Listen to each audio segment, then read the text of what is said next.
what's up, everyone? Unplanned stream here. I don't know how long I have, because obviously I'm not at my home office, but I'm going to try my best here. We're going to be talking to a friend of Destiny, I think, named Lonerbox. I don't know that I've ever directly interacted with Lonerbox, but he's had some tweets or posts, whatever you want to call them, about sort of the attempt on Trump's life that I think is worth talking about, including saying, at what point should we have assassinated Hitler in the Weimar Republic, which is the one that caught my eye. It's something that's incredibly incendiary, I think, in this moment where Trump was just shot at. So we're going to try to jump right in. Give me a second. Oops. I have to... All right.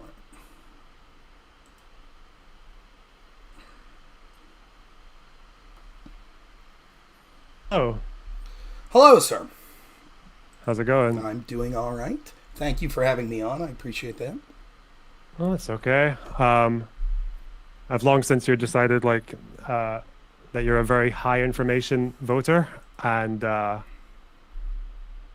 probably one of the only MAGA people I've spoken to who I felt like is fairly challenging. So yeah, I want to know what's what. All right. Well, thank you for the compliment. So I'll say this.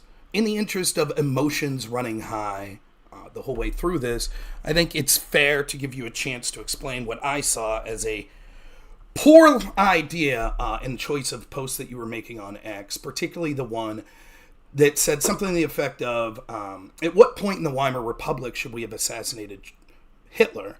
Can you explain, so I don't strawman what you were saying, what the point of your post there was? One is just curiosity, because I've never actually had a firm position on it, or like a completely decided position. The other one is mentioning the benefit of hindsight is in part like a challenge to far leftists who have this idea that like it should have just been as soon as possible because, you know, we know what happened in the end.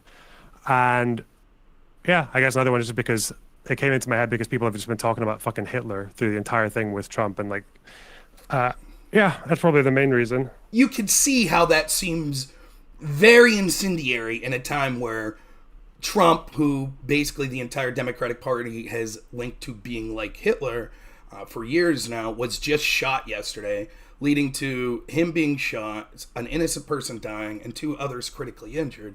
It seems like the time for, I was just curious about what people thought. It seems like the most charitable reading of that, the most likely reading of that is that it was sort of a dog whistle to the idea of, well, if this guy really is terrible, at what point should he be taken out? Especially given sort of the rest of your post around this, which we're talking about the terrible rhetoric of Donald Trump.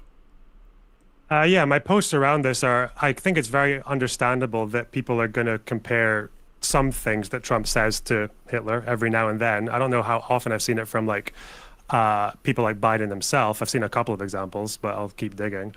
Yeah, if you want to, you would see definitely the context of someone like Destiny, like to the way he's talking, it might sound like that. But for me, I think basically since I've done most of my content and as far as live streams and things like that for at least the last few years, I've generally been pretty much on the position that assassinating political opponents is something that you only reserve for like incredibly drastic situations. For example, like when you don't just have a fair and free election coming around the corner, right? Like when you've got other forms of recourse. Okay, so I'll say that I don't think what you've done is near to the level of Destiny's floundering, and hopefully I'll get a chance to talk to him.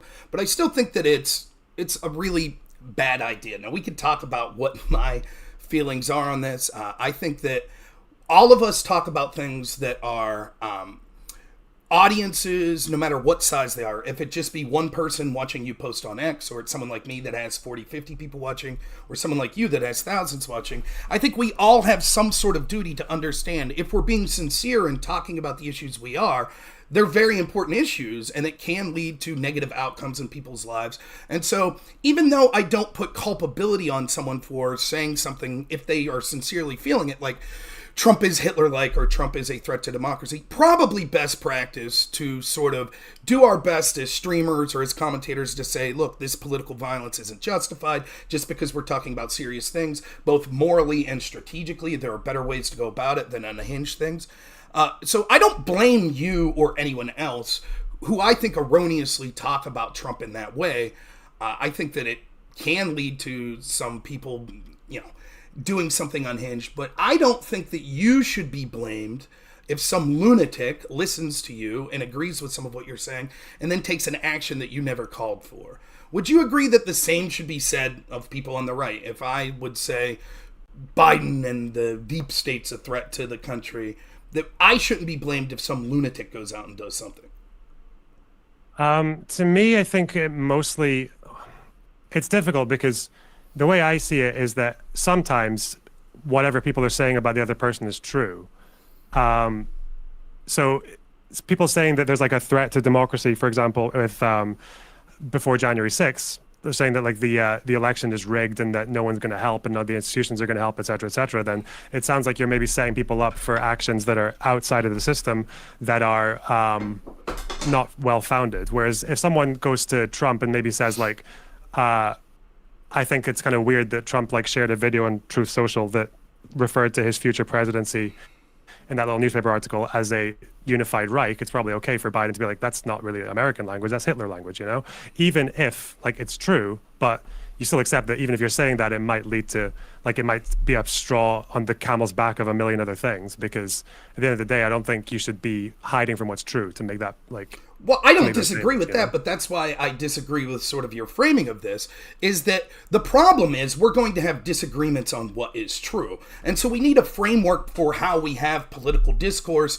and the standard we set through to what we blame, etc., that is outside the scope of potential agreements or disagreements on what we think is the truth of the fact. For example, I could say, well, I think there was a coup engaged against Donald Trump when the FBI had people that were running the investigation talking about an insurance policy against him that led to the illegal spying of his administration, leaks to the press, was the biggest story for 4 years that was all based on garbage. You would disagree with that, most likely. I could argue till I'm blue in the face why I think that's the case. But the point is, we should set a standard that says, what is the type of things that I'm allowed to say and what is the blame that I get for it? I don't think the truthfulness of that statement should factor in as to whether or not we blame people, I hate to use this term, but in like the forms of stochastic terrorism. So I wouldn't blame you, even though I think you're wrong, if you said that you think Trump's a threat to democracy, or if Biden said that, because I could say, well, I think that's misleading. I think that you're giving the impression that there's no democratic way to prevent Trump from, using SEAL Team 6 to assassinate his opponent because the Supreme Court says, I think that's all garbage, right? But I wouldn't say, well, you're allowed to say it if it's true, but I put some blame on it if I could prove to you that it's not true. I think that blame as to whether or not you were to blame for the actions of someone unhinged who listened to something you sincerely believe, whether it be true or not, and then took some unhinged action, you should not be morally culpable. And I do not feel, even though I've been that charitable with people that I see on the left, that that's reciprocated. Even your answer seems to be hedging somewhat. It seems like it would have been easy for you to say, of course, right? I wouldn't blame you, Rob, if you said something I thought was stupid, like the election was stolen, but you told people don't engage in acts of violence, and some lunatic went out and did it anyways. I would expect to have that reciprocated, and I'm struggling to see why that's not the case. No, that last thing you said, I don't think that's exactly what I meant. Okay. What I mean is that, for example, I would say that people that had this argument way back in the day of people who said that Trump is definitely going to win the next election. It's already like decided, and he's going to come in, and him and the Republicans are going to genocide the trans people. I don't know if you remember that debate, yes, but that was a debate that people had, and I remember saying that people who say that are engaging in a form of stochastic terrorism. Mm-hmm. Like, they absolutely are, and they would deserve blame if some lone wolf decided to take preemptive action to murder a Republican in the names of like preemptive self-defense, right? I think that is like insane that people would say that because it's factually false. If it were true, if they were, or it was based on the thing that they were actually planning some final solution to the trans question, then saying it would be okay, even if you accept that there are like potential risks of saying it because you're commenting on what's true, right? So I understand that that does make a level of clarity more, but I'll still say, even in my world, so someone like Vosh, who said this stuff, I reserve my judgment even if he's saying unhinged things. I do think that there is a level of blame we could place on people for irresponsible rhetoric that's different than blaming or directly linking them to stochastic terrorists. What separates Vosh, and I only bring him up because he's the one person I know that sort of said what you're claiming. I'm not trying to signal him out as the only person, though. Vosh himself blames others for stochastic terrorism. So he'll blame Tucker Carlson because he talked about the Great Replacement Theory. So when there's a shooting in Buffalo, he says that's Tucker's fault. Well, then by the same logic, if a trans shooter goes out and shoots someone because of trans genocide, how isn't that Vosh's fault? So I still would not, I would reserve judgment. I think there's an awful lot of people with irresponsible rhetoric on all sides that should do their best to tamp that down. Or if they truly believe that, the impetus is on them to explain to an audience that might be impressionable that you shouldn't go out for both moral and strategic reasons and take these unhinged actions. But that to me is a different level of blame than like, you're responsible for this. Because if I take you at your word here, would you agree that Trump isn't Hitler?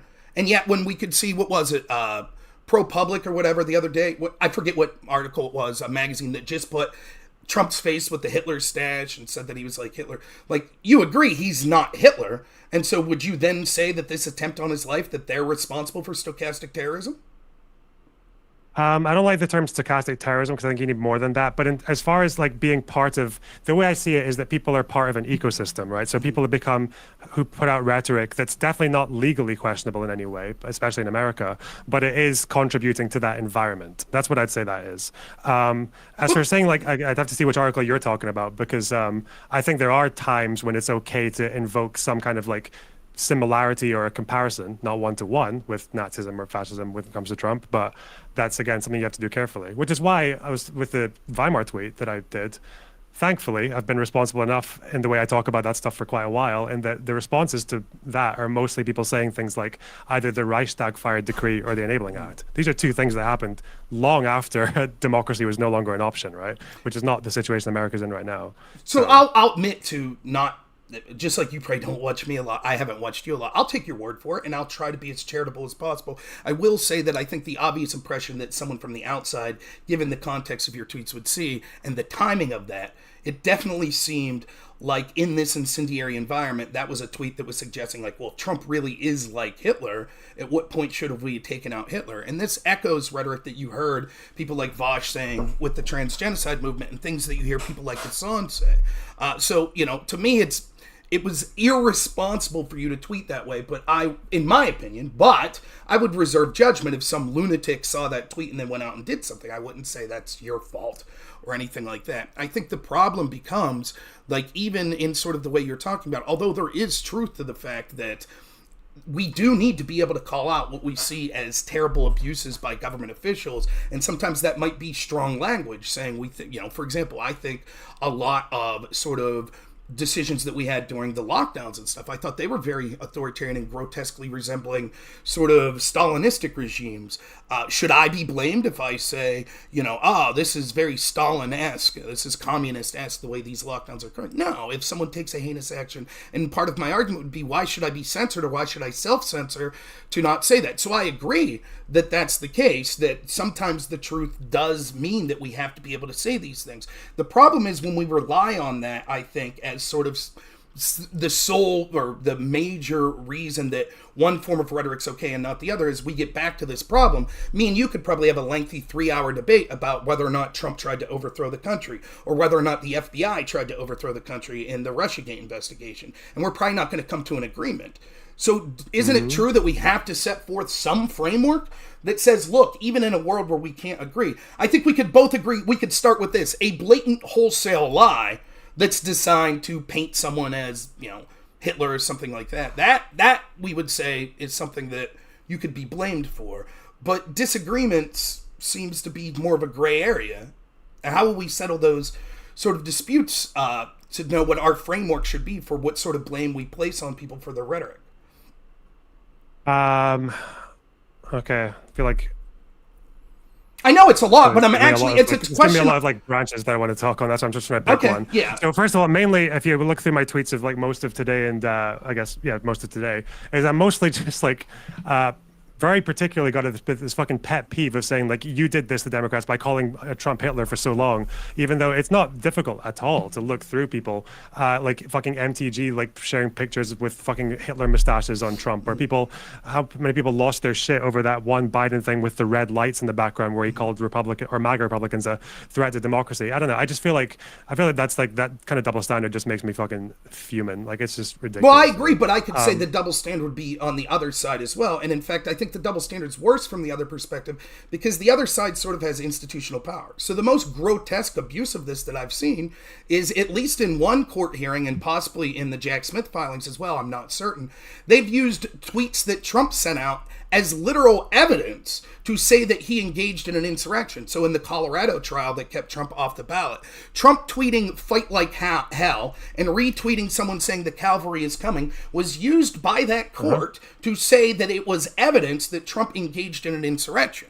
And if that's the standard we're going to set forth, then why wouldn't it equally be true that Joe Biden saying a bullseye needs to be put on Trump a week or two before he is shot? Why couldn't that be similarly used as evidence, including in a court of law, that it's clear that his rhetoric was designed to inflame someone to commit that action? That seems to be a worse double standard than randos on Twitter or even politicians. Of course, all politicians are going to be hypocrites in some sense, right? And we could go through it ad nauseum, right? But it seems to me that our institutions have been clear in the past 8 years, if not longer, that when actions of violence are taken from perceived right-wingers, their rhetoric, the right-wing rhetoric, is blamed. When actions taken against right-wingers, like the shooting of Steve Scalise, the attempted assassination of Kavanaugh, and now the shooting of Trump, it's, we need to tone down all rhetoric, and it's not fair to blame Democratic rhetoric. Okay, when I think about whether I'm going in two directions now, bullseye or January 6th. For January 6th, go with both. I'll shut up. If I'm pulling together a case for January 6th, I don't know what this person in this trial did in terms of like just using one or two tweets, but if I was wanting to present a case for Trump when it comes to January 6th, it wouldn't just be any particular isolated quote, because obviously one isolated quote is him saying "go peacefully," right? Mm-hmm. So that would fall apart immediately if you did that game. But what I would say is that the broad picture that he sold to the public before that riot was that the election was stolen and no one's going to help. Pence won't help. Most of the Republicans won't help. The system as it stands won't help. The Supreme Courts won't help. The media won't help. At that point, what do? No one's going to help. The election's stolen. Do you just let it happen like a cuck? Or that's kind of how I see it. And even if you follow that entire tapestry with go peacefully, I don't think it matters at that point because you've given everyone everything they need to follow it to its own logical conclusion, no? No, I disagree because I could say the same thing right now of many prominent Democrats. For example, we saw I think he's Senator Goldman, say the other day that Trump needed to be eliminated. Some of these same people have said that the Supreme Court is now in the pocket of Donald Trump and it gives him carte blanche if he would win to assassinate his opponents. That also, I could easily say, is a signal to Democratic voters, we have to stop Trump at all costs. And if you're a Democratic voter and you're seeing that it looks really bad for Biden after his debate performance, and you see the projections that Trump's being projected to win even swing states or states that lean blue that in the past they would have thought impossible, perhaps then couldn't you make the same argument that they felt that there's no chance then? And so given that same sort of standard, then we would look at the tweets of these prominent Democrats and say, given the surrounding rhetoric that they were saying all these other things, their tweets that specifically said, put a bullseye on Trump, that clearly could be investigated and potentially keep Biden off the ballot. I would say that's nonsensical. I would say if me and you are talking person to person and we're just friends drinking a beer at a barbecue right now, and you said, hey Rob, do you really think when Biden said put a bullseye on Trump that he meant shoot him? I'd say absolutely not. That's absurd. Mm-hmm. But I would say the same thing when Trump said fight like hell.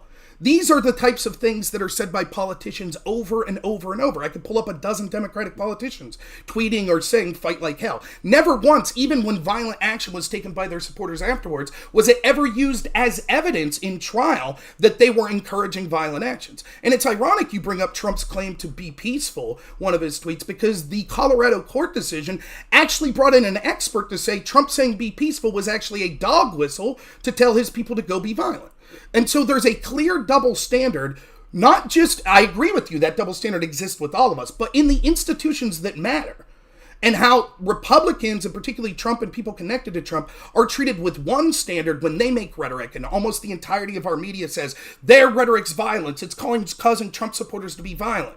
And yet when we see rhetoric over and over, when it comes to rhetoric that led to violence or was in line with violence to the left, whether it be Kamala Harris pushing a bail fund after Milwaukee's police precinct was burnt down, or whether it be AOC saying people needed to keep to the streets when we saw riots for BLM, or when it was Brett Kavanaugh's assassination attempt when we saw Chuck Schumer say he reaped the whirlwind. All of the, or Scalise, a Bernie Sanders chair worker shoots up Steve Scalise and Republicans in a ball field. The vast majority of our institutions that control a narrative, like the mainstream media, the New York Times, CNN, Washington Post, they blamed right-wing rhetoric. And now today, if you watch many of those same outlets, many of them are still blaming rhetoric, but they're saying both sides and focusing on the rhetoric of Donald Trump. So for me, I think you are correct in your postings on X to point out a double standard. But to me, when it comes to both the quantity of the double standard and the magnitude of the type of people and actions engaged in that double standard, it is clear that the left's rhetoric has been worse, longer, more cohesive, and more people doing it. And yet they're almost never blamed by these institutions. And I haven't seen you, I understand we're all biased, but it comes across as a little hollow when Trump just got shot, and sort of the first things you're posting are, well, I think that this is ridiculous. People said that Biden was a fascist, and by the way, when should we have assassinated Hitler? Before the Weimar Republic. Yeah, I in terms of the people that I'm actually responding to, I just don't really.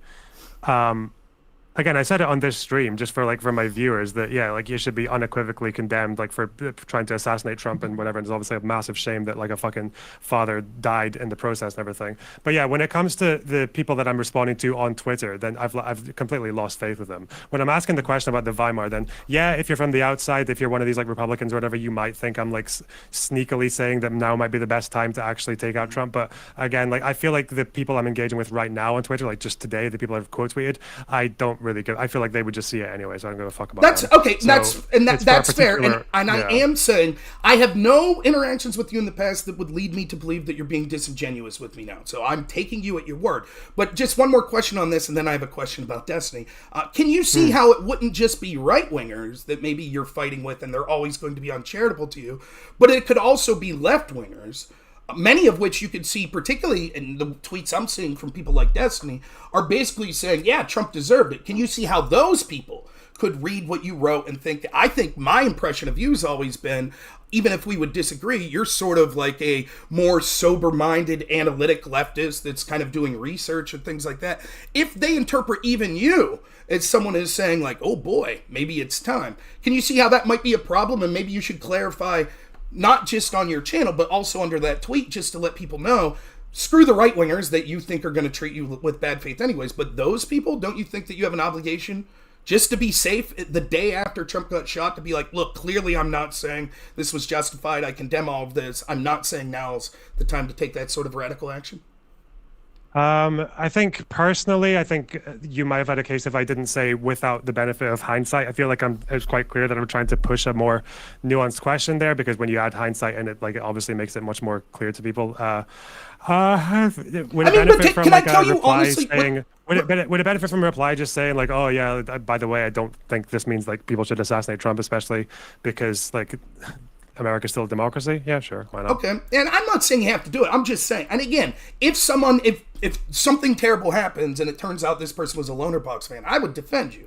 I would say I'm quite confident based on my interactions with Lonerbox. Even if I thought that was a tweet that was incendiary at the time, I don't think he would support this whatsoever. I have no reason to believe that. So and I'm not policing you you have to make this tweet. I'm just saying, if we're talking about responsible rhetoric, my impression, I think, in a very reasonable way to look at that tweet, even when I don't think the saying in hindsight changes anything, because to me, all that's saying is well, at the time, people would have said, don't assassinate this guy Hitler, right? So without the benefit of hindsight, because now with hindsight we could say maybe that would be a good idea, what was the exact point when you would have said, yep, now is the time? Because there are going to be people that take from that oh yeah, that's where we're at with Trump. Because he has the green light to use SEAL Team 6 to assassinate his opponents, and if he gets into office, he'll never leave, and he's going to become a dictator, and he's going to remove all trans medicine, and he's going to kick out millions of brown people, and And so I don't think that, to me, I don't know, maybe I'm not looking at this in the way you are, but I don't see how the phrase "in hindsight" helps that. But anyways, don't feel obligated. I will put a tweet out that just says, like, look, I talked to Lonerbox. I accept his explanation that this wasn't as bad as it seemed to me, but we should be more careful with our rhetoric. On that note, though, I have to say, it's worth asking, because I know you do have a working relationship with Destiny. What do you think of his rhetoric? Fucking kind of mental right now, isn't it? It's not even rhetoric. It sounds like he's saying that. It sounds like, again, I keep saying sounds like, because he does, try to be like more inflammatory than he actually means. But it sounds like he's saying that it's like a good idea to do it now. That's what it sounds like. Yeah, I think that, and it's scary because I think that he's. This is going to sound weird. It's one thing when you see some 5-streamer Andy that's not that articulate make arguments. I'm not saying that it's morally any less reprehensible than what Destiny's doing, but it's not going to have the impact that someone with tens of thousands of people that watch every day like Destiny is. And there's a healthy portion of Destiny's audience that will be able to sort out sort of edgelord type stuff, and say, yeah, clearly I wouldn't throw my life away taking some heinous action like this. But the problem's that small minority that won't. And I think that, it comes across as me in interactions, and hopefully I get to talk to Destiny about this himself. Interactions I've had with Destiny in the past, I feel like he is a person that is not strongly principled on matters such as this. For example, when I talked to him in June of 2020 about the George Floyd riots, he told me in no uncertain terms that they were justified. The only unjustified part of them was the damaging of private property. But because people in the black community felt that their government had failed them, and because of this inciting incident, that they were justified and that rioting was the other side of the coin to voting. Then months later, he would, kind of famously be arguing the other side with Rittenhouse. Now, that's not something that you could flippantly change like that. That, when I've brought this up to Destiny in the past, he's like, well, I don't remember saying that, but, clearly after that, I was condemning the violent actions. But that doesn't sound like someone who's strongly principled. That sounds like someone who's moving with the wind to sort of take positions that he feels will benefit him, whether it be for his channel, his political positions, or whatever. The same's true of January 6th. I did a debate panel with Destiny where there was this... It was about Rittenhouse, and there were these crazy lefties, including, I think, Kevin Logan and this lady named Progressive Brett. And me and Destiny just eviscerated them sort of on the absurdity of their positions. And one of their positions was the January 6th insurrection, which Destiny said at that time in 2022 was nonsense. Clearly, if this was an insurrection, they would have done more. It was clearly like frat boys that got out of hand, a riot that got out of hand. Now, nothing's changed based on the video footage that's available or anything like that, but now Destiny finds himself in the unenviable position of not only completely flipping on that and saying January 6th was an insurrection, which is different than the elector scheme. That's different. That's saying that these were violent actions on January 6th designed to overthrow the government. And when you're using that to sort of defend your jokes and your claims that Trump and the supporter that died had it coming, and you've in the past said, obviously it wasn't an insurrection, how can I interpret that other than you're not a person grounded in good principles, and instead you're just some edgelord that's doubling down, and for what? Because you're emotionally unhinged? I don't recall the January 6th part of that debate. I might have a look at that. What were you saying he said about January 6th? That it was like the... So there's two videos I'm aware of. One, because I used to debate Pisco a lot. There was a conversation he had immediately following January 6th. Maybe you could reach out to Destiny or Pisco for this. And where Pisco's trying to convince Destiny it's an insurrection, and he's just going hard on, like, come on, dude. They're milling about in there. It's clearly not an insurrection. It was just like something got out of hand. In the debate with Progressive Brat and Kevin Logan, they made the claim about January 6th being an insurrection somewhere halfway through that video. I could maybe try to find that in timestamp. Yeah, I can see a timestamp on it. I'm just looking. Yeah, I might look at that later. Yeah, and he makes the allusion there to January 6th clearly wasn't this attempt to overthrow the government. It was a riot that got out of control. If they wanted to overthrow the government, they had breached security. They would have done more. They didn't. Now look at what he's saying today. Okay. Today he's saying, well, my excuse for saying basically Trump and the supporter that died had it coming was, the January 6th insurrection where cops were getting their head beat in. Now that's terrible. That's a terrible take on its own. But given that he's also embraced violence in the past as a form of legitimate protest, and on January 6th specifically, at one point said it clearly wasn't an insurrection, I think that makes it seem all the more worse. It makes it seem performative. It makes it seem like when Destiny's on here gnashing his teeth about Trump being a threat to democracy and how horrible January 6th was, and he, tried to steal the government, it makes it sound like it's all bullshit. That he's willing to change. You'll probably get to talk to him about it tonight, right? If he's streaming. If I'll be working, but hopefully you slept? I'll have time. You were tweeting quite early. Who, me? Yeah. Oh, yeah. So my normal work shift, I get time off during the day, but I'm at work 24/7, and I was up pretty damn late in the night because here's the thing, right? Like this, again, this is going to sound stupid, but I don't give a shit. I've always thought Vosh was kind of a bad faith sort of, grifter. So I don't give a shit that much when Vosh tweets insane, heinous shit. Like he said he wants a world where Patriot Prayer was getting shot out windows. That was after a Patriot Prayer person was killed by an Antifa person. That's fucked up. There's no other way to put it. But that's Vosh.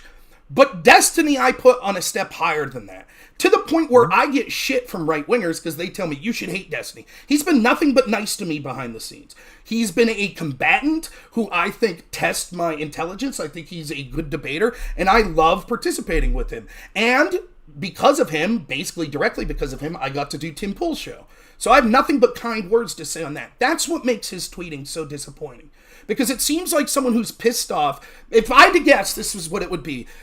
I think, would you agree with this? Because of the way this went down, this increases Trump's chance of winning. Would you agree with that? What, the assassination attempt? Yeah.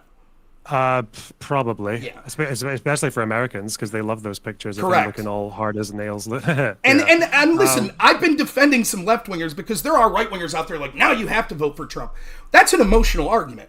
If you logically didn't like the policies or the behavior of Donald Trump pre his assassination attempt, nothing logically has changed, right? There's emotional change, but as far as so I don't, I still even think fucking Jank was glazing over those pictures. What was fucking? But he's right to glaze over him. I mean, it's badass. It's going to become one of the most famous pictures, regardless of what you think of Trump. It was an incredibly, in that moment where you're fearing for your life, to whether it's cynical and he was like, oh shit, this will help me politically, or it was just his natural reaction, it's sort of extraordinary. And the fact that, it would be like if we had video footage of when Teddy Roosevelt was shot and he finished his speech. We didn't have video back then, to my knowledge. So the fact that there were so many cameras there's pictures of the bullet that you can see, all of it just adds up it's sort of a nightmare, almost in an unfair way for like a normal Democrat that's like, well, fuck, this doesn't change who would be a better president. It doesn't, right? But this certainly advantages Trump. And I think that that's what Destiny's feeling. I think he's reeling. Securing the Fight Club fan vote, yeah. Right. And I think, there's a lot of moderates that are going to say, listen, the big attack against Trump is he's a threat to democracy, and now they're trying to take him out. That's doubly bad for Democrats because even if it's fair or not, it's going to be interpreted to sort of people that are just looking at the optics of it, that this is completely antithetical to what they've said, that it's actually violent people that want Trump out that are hurting democracy. So I think Destiny is reeling from that. I think that he probably legitimately dislikes Trump and sees this as advantaging Trump, and so he's lashing out. And I think, I don't say this flippantly, and I don't know your relationship with Destiny, really. I'm not friends with him. I'm just someone who debates with him once in a while. But maybe you should reach out to him because I think he's doing some incredible damage to himself. And I think he's going to regret some of this shit. And I understand. I'm not trying to say that there's not a time and place for joking. I don't even give a shit that he is joking. But sort of the way that he's going about it and sort of the doubling down where he's basically saying, no, I'm not joking. Trump and all of his supporters, I have no sympathy. This is what they deserve. I think that it's especially... I've applauded his success in getting on mainstream places. One, because I think he deserves it, but second, because I'm selfish. And if someone like Destiny could get on, well, then maybe I have a chance to get on at some point. And I think he's burying that. I think I think the short-term boost he'll get in his edgelord shit, I think he'll regret it. And so maybe he's got some things going on in his life. But I think it's a damn mistake, and I'm really embarrassed for him. And I feel terrible that someone that I respect as a debater and as a intellectual mind on the other side's making such an ass of himself right now. I think it's disgusting. And, I don't know. I'll have a chance to talk to him, but I'm not going to have any... we're going to yell at each other. you might have Yeah, a I mean, chance to talk sense just into him. looking like it sounds like you just ask him what he actually thinks, because it's not like it's the first time he's ever tweeted shit like this, that where he's actually saying things that are clearly like full of fucking hyperbole, right? Like not too long ago, he was talking about how like if he said if October 7th happened in the West Bank, he wouldn't care, but obviously like that doesn't mean he's saying that settlers in the fucking West Bank should have gotten raped and murdered and fucking families killed and all that shit in their own houses. I think what he's actually saying is that like people in the West Bank, because of the conditions there, have more of a just cause to use political violence as a means than people in Gaza because of the differences in the occupation. I think that's what he actually means, and people know that, right? Well, so you can just find out. I disagree as, I disagree that people know that. Now, I will say I will be as charitable with him as I have with you, though I do think that I'll probably be a little harsher. But just like with you, I will attempt to reserve some amount of judgment until I talk to him. But the problem I have then is, like, I talk to you, you're unequivocal immediately, right? Of course, while I was on stream, I said that these sorts of violence is unhinged. It should be condemned. That's what you said immediately. There was no equivocation. I don't think Destiny will do that. That's my guess. We'll see. I hopefully get to talk to him, but I think he'll double down. And then at some point in the future, he might say, well, I was being hyperbolic, but how do I know what to trust? This is a guy who told me that the George Floyd riots were justified and just the other side of the coin to voting, and then months later said, oh, no, I don't think that. This is a guy who said January 6th was clearly just a riot that got out of control, and then years later said, oh, it's clearly an insurrection, and now I'm going to use it to say that people deserve to be shot. So, like, when you say people know that's what he's doing, I disagree. I don't think people do know that. I don't know that. And I don't know that you know that. I think you might talk to Destiny and he would say, yeah, clearly I'm not saying that I wanted this to happen to Trump, but fuck him. That's what they all deserve. I think that's his position. Maybe. Do you disagree? That seems to be his legitimate position. I don't know. Based on how I've interacted with his tweets before, maybe not necessarily. But I don't know. I hope you're right. One way to find out, eh? Oh god, there's so many things I wanted to. So I've kind of taken like a few notes just because I was going to do like an American research arc before the election anyway. I've got, what have I got here? A Colorado court. You said that they used "go peacefully" to say that that was like a dog whistle to be violent. Yeah. Okay, that would be interesting to see. Yeah, by the way, don't take someone you should talk to on this is Pisco, because he is a lawyer. He's looked into this, so he's going to have a different interpretation. So don't just take my word for it. But I assure you, these tweets and comments of Trump's were used, and they used, the cavalry is coming. He retweeted someone that said that before January 6th. The sort of fight like hell, and which they even included, which I thought was amazing, because I believe, unless I'm mistaken, they included a tweet where he said something to the effect of like, Mitch McConnell doesn't have the ability to fight. We need someone that'll fight like hell, which is even more laughable, because if he's literally directly calling for violence, like, does that mean that he's telling Mitch McConnell to like strap on the brass knucks and go punch people in the house? I mean, it seems clearly that's just colloquially how people talk, politicians talk. We got to fight for our cause, but they do then, after all of that, sort of the last thing they talk about is, and it is true that Trump said, go be peaceful. However, we brought on an expert that said clearly his audience interpreted that as sort of wink, wink, nod, nod. So don't take my word for it, look into it, but that absolutely happened in the Colorado case.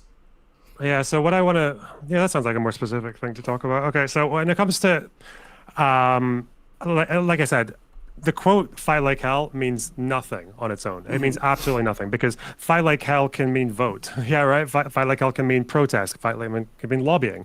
But obviously, if someone says, oh, the Russians are invading, we got to fight like hell, that probably means you need to go and get a gun and kill troops. So depends on context.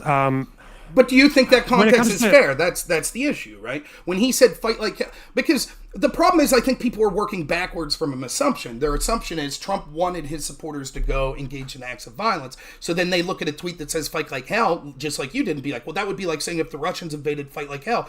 But is that a fair interpretation? I don't think so, because the problem what the court needed to argue was two things: that there was an insurrection and that Trump engaged in that insurrection. So even if you get to the point where you use some broad definition of the word insurrection, which, believe it or not, the court chose not to give a specific definition of what an insurrection is.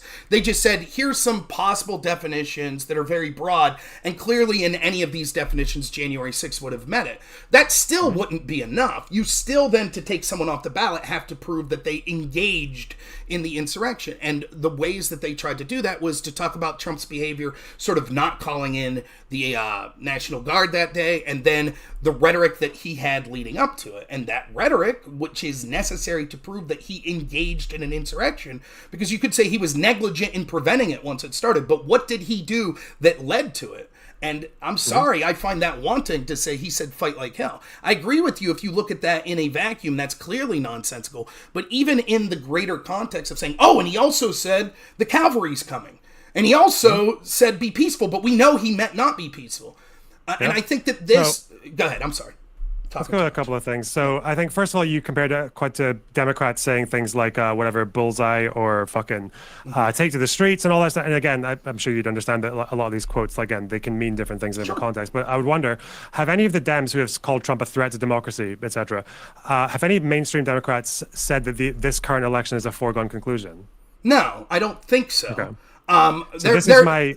Not publicly, at least. Now, there are allegations that sort of donors and stuff behind the scenes have said that. But I want to answer you as truthfully as possible, I'm unaware of any Democrats that have said that. Now, I am aware of that in 2020, but I'm not aware of that in 2024.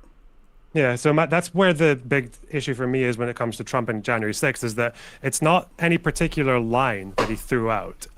It's the fact that if you believe everything Trump was telling you on January 6th, what does fight like hell mean? Does it mean vote? Obviously not. You've tried voting. Does it mean go to the courts? Well, the courts fucked you off. Does it mean try and get it in the media? No. Does it mean stand outside peacefully whilst they certify a fraudulent election?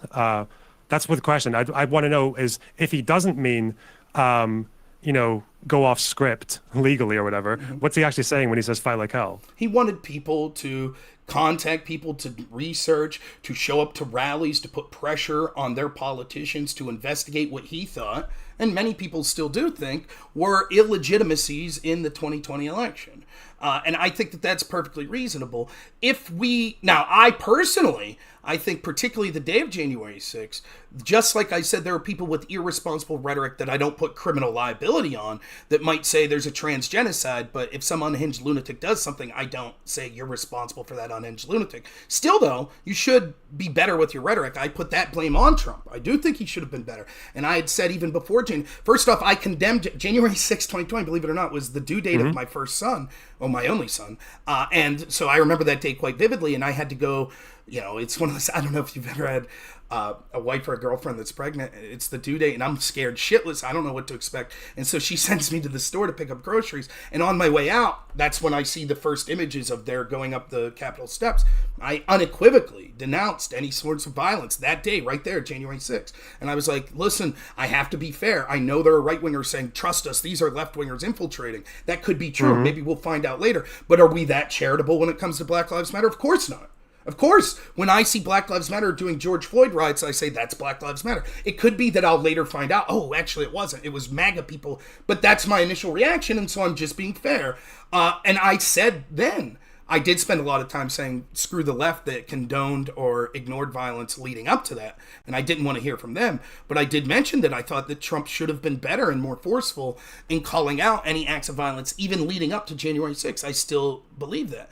But if we're going to say that, well, because he was alluding to his supporters that there was no legal ramifications to deal because they basically were saying your country's been stolen from you, well, then that would apply just as much, if not more, to years and years and years of radical lefties and the rhetoric coming out of the Democratic Party. For example, if you feel that our country is inundated with, quote, systemic racism, and that the politicians and all of the institutions are systemically racist, both consciously and unconsciously to you, and you see an incident like George Floyd, and you still hear Democratic politician after politician saying it doesn't matter, we're still, civil rights movement didn't achieve what we want, wouldn't you come to the logical conclusion, then what can I do? I can't vote my way out of this.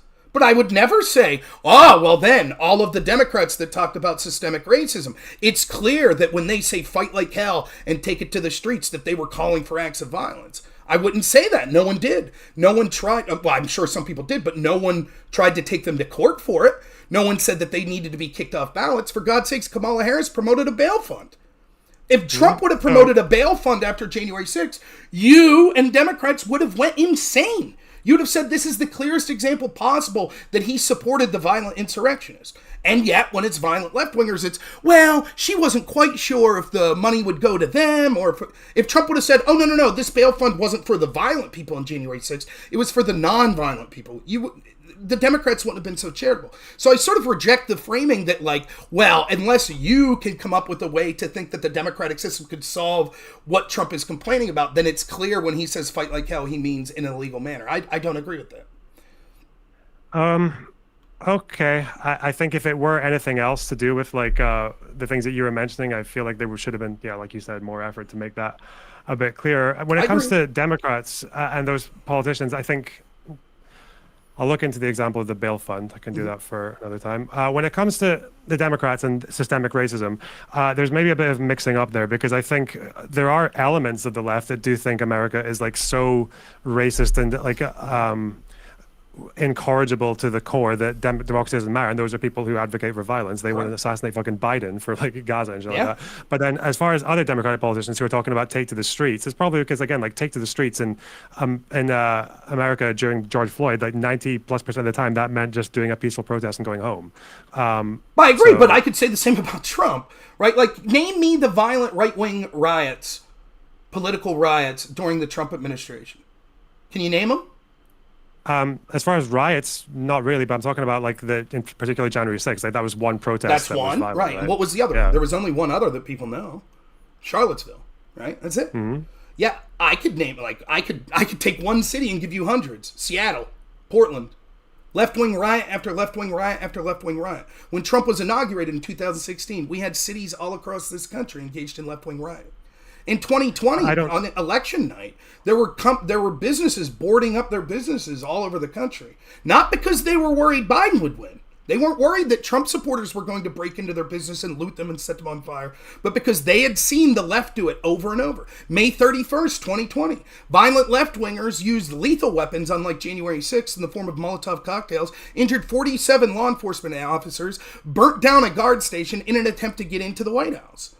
Trump had to be moved to a bunker. You've spoken to Antifa people who openly support these riots. These people fucking despise Biden and Kamala Harris. These are the same people who call Kamala Harris a deporting fucking cop who wants to get people kicked out of school and sent back to South or Central America. Or these are people who think that Biden is racism incarnate because of the 94 crime bill. That's why I think there's a bit of overlapping here, that when Democrat politicians talk about peacefully protesting or even just, like, taking to the streets and things like that, I don't think they're necessarily the same people as the ones who support the riots. Because the ones who actually support the riots are the ones who are like, they fucking hate Democrats. They don't think they're doing it for Kamala or for AOC, right? The January 6th people thought they were doing it for Trump. Okay, so first off, I don't agree with that characterization that everyone that was rioting during the George Floyd riots were completely against Kamala Harris and Joe Biden. I don't believe that. I think, in fact, the majority of those people that were engaged in those riots that voted probably voted for the Biden-Kamala Harris ticket. Now, I don't have any way of proving that, obviously, because there wasn't a large FBI investigation to look into all of those people. Instead, most of them were left off the hook, even ones that engaged in acts of violence. So we don't have a comparison to be able to look at that data, but that's what I strongly suspect. But second, even if I grant you that, it still doesn't make what they're saying any less dangerous, right? Like, to say, well, I blame Trump for saying this because it was Trump supporters, but Democrats see the riots happening daily, and someone like Kamala Harris promotes a bail fund, and then she goes on Stephen Colbert's show and says they need to keep it up, they need to keep it on the streets, and to say, well, I think she just meant the peaceful protest. How couldn't you give that same benefit of the doubt to Trump, right? Given that the only act of political rioting that we'd seen was Charlottesville, who, similarly, you could say the Unite the Right people, although at the time many of them liked Trump, they would quickly come to despise Trump for doing things like protecting Israel and moving the embassy to Jerusalem. So, like, a lot of those Groyper-type people ended up waffling on Trump anyways. And yet, Trump was exclusively, in fact, Biden ran on the lie that Trump said Nazis were good people, which he never said. That was connected to Trump over and over and over and over again. No one said, oh, clearly he's not talking about the people that are insane, unhinged, racist, even though he specifically said it 3 times. It didn't matter. That was the lie that was spread by Joe Biden himself and by our national media. So why would you be as charitable to the Democrats and say, well, they saw the riots and they kept saying fight like hell or take it to the streets or promoting bail funds, but clearly they didn't mean the rioters. I agree they shouldn't be held criminally liable. Maybe we should question their rhetoric just like we should question Trump's. But I'm saying it seems an incredible bias on your point to be that charitable for the Democrats. I mean, again, Joe Biden himself, Trump got moved to a bunker. A week later, Biden does an interview where he makes fun of Trump. He says Trump should come out of his bunker. Now, if violent rioters, right-wing MAGA rioters, attack the White House tomorrow with Molotov cocktails and were beaten back by police, and Trump came out the next week and said, Biden had to be moved to a bunker, you'd be outraged. But Biden did it, it was no big deal. Right after that, Tom Cotton wrote an op-ed in the New York Times and said, maybe it's time to use the National Guard to go against some of these rioters. The editorial board of the New York Times threatened to quit, and all of the writers, until they removed the op-ed. It wasn't them saying, oh my God, there was an attempt on the White House. Violent lefties use lethal weapons to try to take over the White House. And by the way, the only way it didn't succeed is because one of the worst kept secrets in this country is the left's going to riot. We knew they were going to riot. We knew when they were in D.C. they were going to riot, so they had a plan for it, unlike January 6th. So I'm sorry, I just think that it's we all have a bias, but I think your bias is making you either too charitable to the Democrats or too uncharitable to Trump on this specific point. I don't think so. It's because it's more because I just don't think I ever see. I saw like an overarching. That's why I talk about not particular sentences. Like again, because all I've heard from you're talking about Kamala or other Democrats is them saying, take to the streets, even though there are riots happening. But again, they're also saying take to the streets when there are 90+% of protests are happening are peaceful. And they're also saying it as politicians. I don't think they were ever selling some kind of like the problem I tried to have with Trump that I don't see in the Democrats was this overarching narrative that no mainstream or no institution or no by the books method will work. Nothing within the law will work. That's what it seemed to be with Trump. The difference is that when I heard Kamala saying take to the streets or the protest should continue or whatever else they were saying, even if it was said in inflammatory ways, it didn't sound like they were furthering the idea of people who opposed them, in large part, the far leftists, who said that America is like incorrigible, that there's no way any democratic system or any kind of like legal channels will solve this problem. That's where I see the difference. Because with Trump, it felt like, listening to him, it felt like no legal channel will help. I will just say, because we're at an impasse on this, which is fine, I'll just say the best way I could put to kind of try to see my perspective why I think your judgment's being clouded by bias is, can you see how people on my side of the ledger would say the exact opposite? That when you have a Democratic Party that part of their platform for years has been that there is institutional racism in almost every level of every institution, including in cities that have been ran by Democrats for hundreds of years, that the implicit message there is that voting doesn't work, that the racist system itself cannot be solved within the system. And so people then saying, take it to the streets, fight like hell, no justice, no peace, what they're saying is you need to operate outside of that system to effectuate change. Can you see how someone like me could think that? I don't know, not really, because it feels like when it comes to Democrats and the people who do the rioting, I see way too much difference. You're saying that you're maybe not sure about how many rioters are, not so much friends of Kamala Harris or Biden, because like I posed to you, I think those rioters and the extreme like Antifa people who think there's no actual like legal recourse are the ones who hate mainstream Democrats. As far as saying we don't know whether we can prove that, well, I don't know. I feel like if there was evidence that there were rioters and Antifa people saying that they were here for, like, we're here for Kamala or we're here to take to the streets, even for AOC of all people, or even Biden, definitely not Biden. But it wasn't easy. It wasn't that difficult at all to find people who said that they were in January 6th and doing that for Trump. Again, like, I think that we'll leave it to the people watching to have their best judgment. But I think that ultimately this is what you see. And it's one of the things I see many times with people that talk about how dangerous Trump is. They'll go so far as to saying Trump's literal words don't mean what he's saying because they could speak to what his intent was. But then when we see other things alleged, like, for example, if Trump suggests, I don't think he did have a clear quid pro quo, but if he suggests a quid pro quo to Zelensky to look into Biden, everyone says, we know that was just because Biden was his political opponent. I say, really? Maybe he was looking in because he thought that Biden misused 1 billion tax dollars to force the firing of a prosecutor that was looking into his family. That would be, we've found out from the Obama administration, there's no problem with an administration looking into their opponents as long as there's justification to look in. That's what Obama said. But everyone says, no, we know what Trump's intent was. We know Trump. We know how he is. And then I say, okay, well, what about Joe Biden's quid pro quo? Also to Ukraine, to force the firing of a prosecutor, if not for $1 billion. Couldn't it be that was to help his son? Well, we have no way of knowing what his intent was. We just don't know.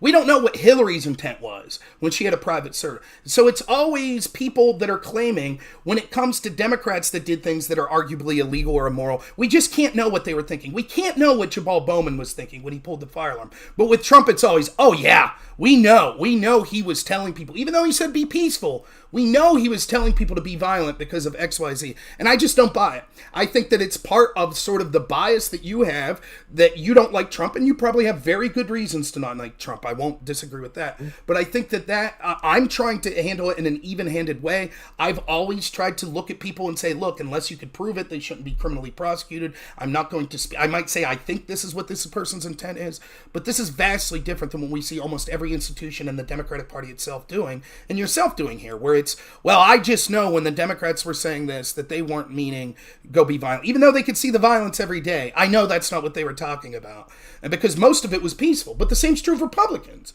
Most of their rallies were peaceful. How many rallies post the November election were there for Trump and Republicans? Many. There was one in my little town. No violence at any of them that I'm aware of. So how can we say that in the middle of those rallies, Trump's saying, come on, we need to keep fighting like hell. Mitch McConnell's not a fighter. We need to fight. He's saying we need people to fight to get these court cases. We need people in Congress to say there were things that were wrong here. There were things that were illegal here. You might agree or disagree with that, but that's what he was doing. And I think it's very uncharitable to say, nope, it's clear that his interpretation was to engage in an insurrection and acts of violence. I don't buy it. And I think that anyone who's trying to be even-handed could see it seems to show an example of bias that's clouding judgment to say, well, when Democrats say, I know that they didn't intend, even though there was violence, for the violence to occur, but when Trump says it, I know he did. So I'm not making any statements about intent, to be clear. I'm not making legal arguments or about mens rea or anything. I'm just saying that when I talk about Trump, I'm not talking about like, oh, what he really meant when he said go peaceful, or what he really meant when he said you have to take your country back. I'm talking about the things that he said that he believed were, or just argued. I don't know if he believed it, but the things that he said as factually true. So the entire story that he told about the votes, about the institutions, about the courts, that's the things I'm talking about that he just said, like the statements that he made about the facts on the ground. These are the things I'm saying that basically gave people the sort of like constellation that they needed to think, well, the only thing missing here is fucking shit up. But then that wouldn't be, that wouldn't, without intent, that's not Trump engaging in an insurrection. Any more than if you say, right, if you and Destiny have a big stream that says, let's say Trump wins, and you say, well, that's it. The Supreme Court gave Trump carte blanche. He has complete criminal immunity. He could even use SEAL Team 6 to say, and you may truly believe that that's what that court decision said. It is clear that you could, if someone engaged in an act of violence, I could sit here and say, well, your rhetoric took away all hope from people. They thought, now Trump's a dictator. He's above the law. He could do whatever he wants. And so they felt that the only chance to stop Trump was to go outside the scope of the law. And you would say, clearly that's not what I meant. That's uncharitable. I was just discussing things I thought were legitimate, and I shouldn't have to self-censor because some unhinged lunatic does something. Why would it be different for Trump? I'm two things. Without his intent. Yeah, so, first of all, I don't think I ever made the argument about like insurrection. As far as I know, I looked at the insurrection argument for like 5 minutes, realized it was fucking cancerous, and no one agreed on what the fucking insurrection was, and people were arguing about like dictionary definitions. So I just left it. As far as I haven't made that argument at all. Fair. Maybe I'll come to a different conclusion when I read more about it. When it comes to what was the other thing? Oh, with Democrats. So if you want me to give you like the take that I have on Democrats saying that Trump's a dictator and all that. The problem I have there is that, to me, I would draw a pretty thick line at this distinction, because we've agreed that it doesn't seem like any mainstream Democrats have already said that the election is a foregone conclusion. If, however, before the election, you have Democrats saying the election is already gone, Trump is a dictator, he's going to suppress all your rights, fucking enabling acts, etc. If they're going to start saying that now, when there's other recourse, then I would hold them culpable for things that get incited. Yes. Well, that's why, for example, I draw a distinction between mainstream Democrats, like the center left of America, versus people like Vosh, because Vosh, quite a while ago, did say that the election was already foregone, right? That's my distinction. But I don't understand why that distinction matters in this context. First, there were Democrats saying the same thing. So, for example, Josh Shapiro, who was the Attorney General in my state of Pennsylvania, who's now governor of Pennsylvania, he said that if all the votes were legally counted, there was no way Donald Trump could win. Now, Pennsylvania was a close state and a swing state, and it's entirely possible with a few tens of thousands of votes that went the other way, Trump wins Pennsylvania. Now, that seemed to be the foregone conclusion of Josh Shapiro that, oh, no, then it had to be illegitimate if Trump won. So that's number one. Number two, let's say I forget that and I just accept your framing of this. Okay, so Trump was saying that they were going to cheat, but he never said, I have no chance of winning before the election. He said that the system was rigged after he lost and before January 6th, right? That's when he was saying these things. So given that, if Democrats don't say until after, let's assume they lose, right? And then they come out and say it was rigged and Trump's above the law now. So either in the period of time when Trump wins before he's sworn in or even after he's sworn in, if Democrats make that argument, will you then say they're guilty of the same thing that Trump was?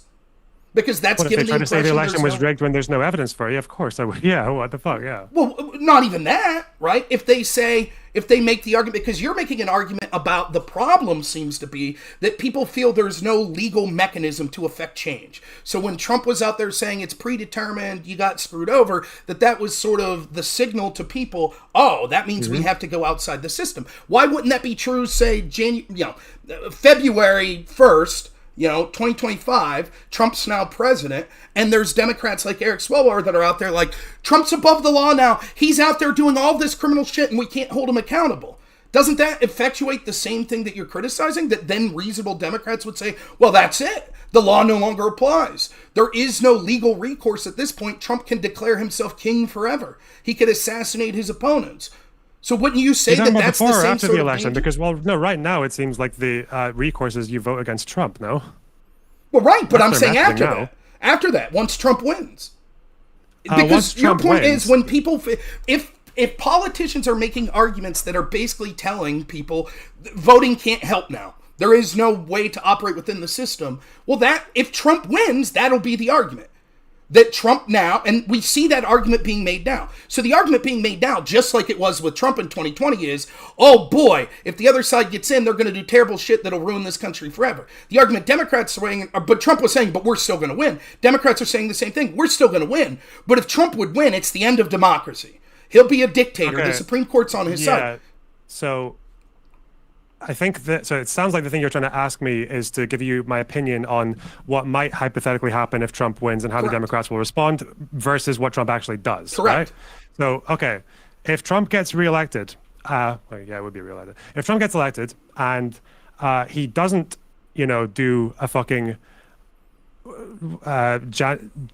July 13th decree to suppress civil liberties and starts acting beyond the law and exploits the fact that he can just call it all official acts or whatever, like Democrats are saying. If he doesn't do any of that and there's no sign that he wouldn't just leave after 4 years or that he could even be gotten rid of like beforehand, whether it was through like legal channels. If he wasn't doing any of that and Democrats said that he was and there was no way out, then yeah, that would be on the same level to me as the January 6th thing in terms of incitement. Yeah. Well, just to be clear, I have a 99% probability that Democrats will say that. Now, they're not going to phrase it like that. It just depends on whether or not he does it, right? Well, no, because what they'll say is whatever he does, whatever executive order, for example, if he says executive order, it's not going to be remain in Mexico again, the Democrats will say, that is illegal. You can't do that. You're treating these people like garbage. There is no such thing as an illegal human being. And Trump's he's making unconstitutional orders outside of his power. And you'll probably say, I agree.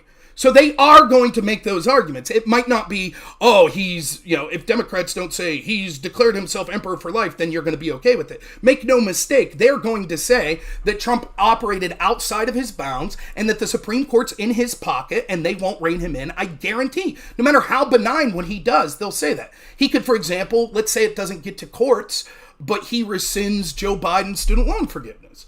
They'll say that's illegal. And I guarantee it. And so even if you would say, well, I could see the difference, that's not what we're talking about. The reason this hypothetical matters is we're trying to set the framework for what we say when someone's responsible for violent actions that were taken because they've gaslit the public into thinking that democracy or our system can no longer effectuate change through legal means. And so that's what I'm trying to do. And I'm saying, okay, it does not seem unreasonable to me that the rhetoric we hear from Democrats will continue after Trump's elected, and they will say that a bunch of actions he's taking are illegal, and that the Supreme Court is corrupt, and that Trump's now above the law. And so, quite simply, I think that you're reframing of, well, as long as he doesn't do like July 13th type stuff and blah, blah, blah, he's going to do stuff that Democrats are going to say this very thing. And even if you could see the difference, can you not understand that there will be millions of Democrats that will think, oh my God, he's the dictator that we were worried about? And they might do something unhinged. And will you then say that just like Trump was responsible for January 6th, those Democrats are responsible for that unhinged action? I won't. Just like I didn't say Trump was responsible for January 6th. So I will remain consistent. But I'm wondering if you will, if you'll blame Democrats for that. Yeah, if they're wrong, then yeah, sure, yeah. What if they're right? What if you do think that the rescinding Democrats are right? What if you do think that it's illegal for Trump to put back Remain in Mexico? Now it's okay for them to say there's no hope. The Supreme Court's. Do you think the Supreme Court's basically in Trump's pocket? I don't know. I don't know enough about the particular. Okay. Well, that's fair. That's a fair answer. But again, it just seems like hedging. That's what it seems like. I don't understand why. What do you mean? The reason it sounds like hedging is because I told you, I don't really, as far as all these Supreme Court cases and things like that, I told you I haven't read all of them completely. Most of what I know about them is just from like cursory understandings or like newspaper articles. So I'd rather look at more before I come with a full-blown conclusion.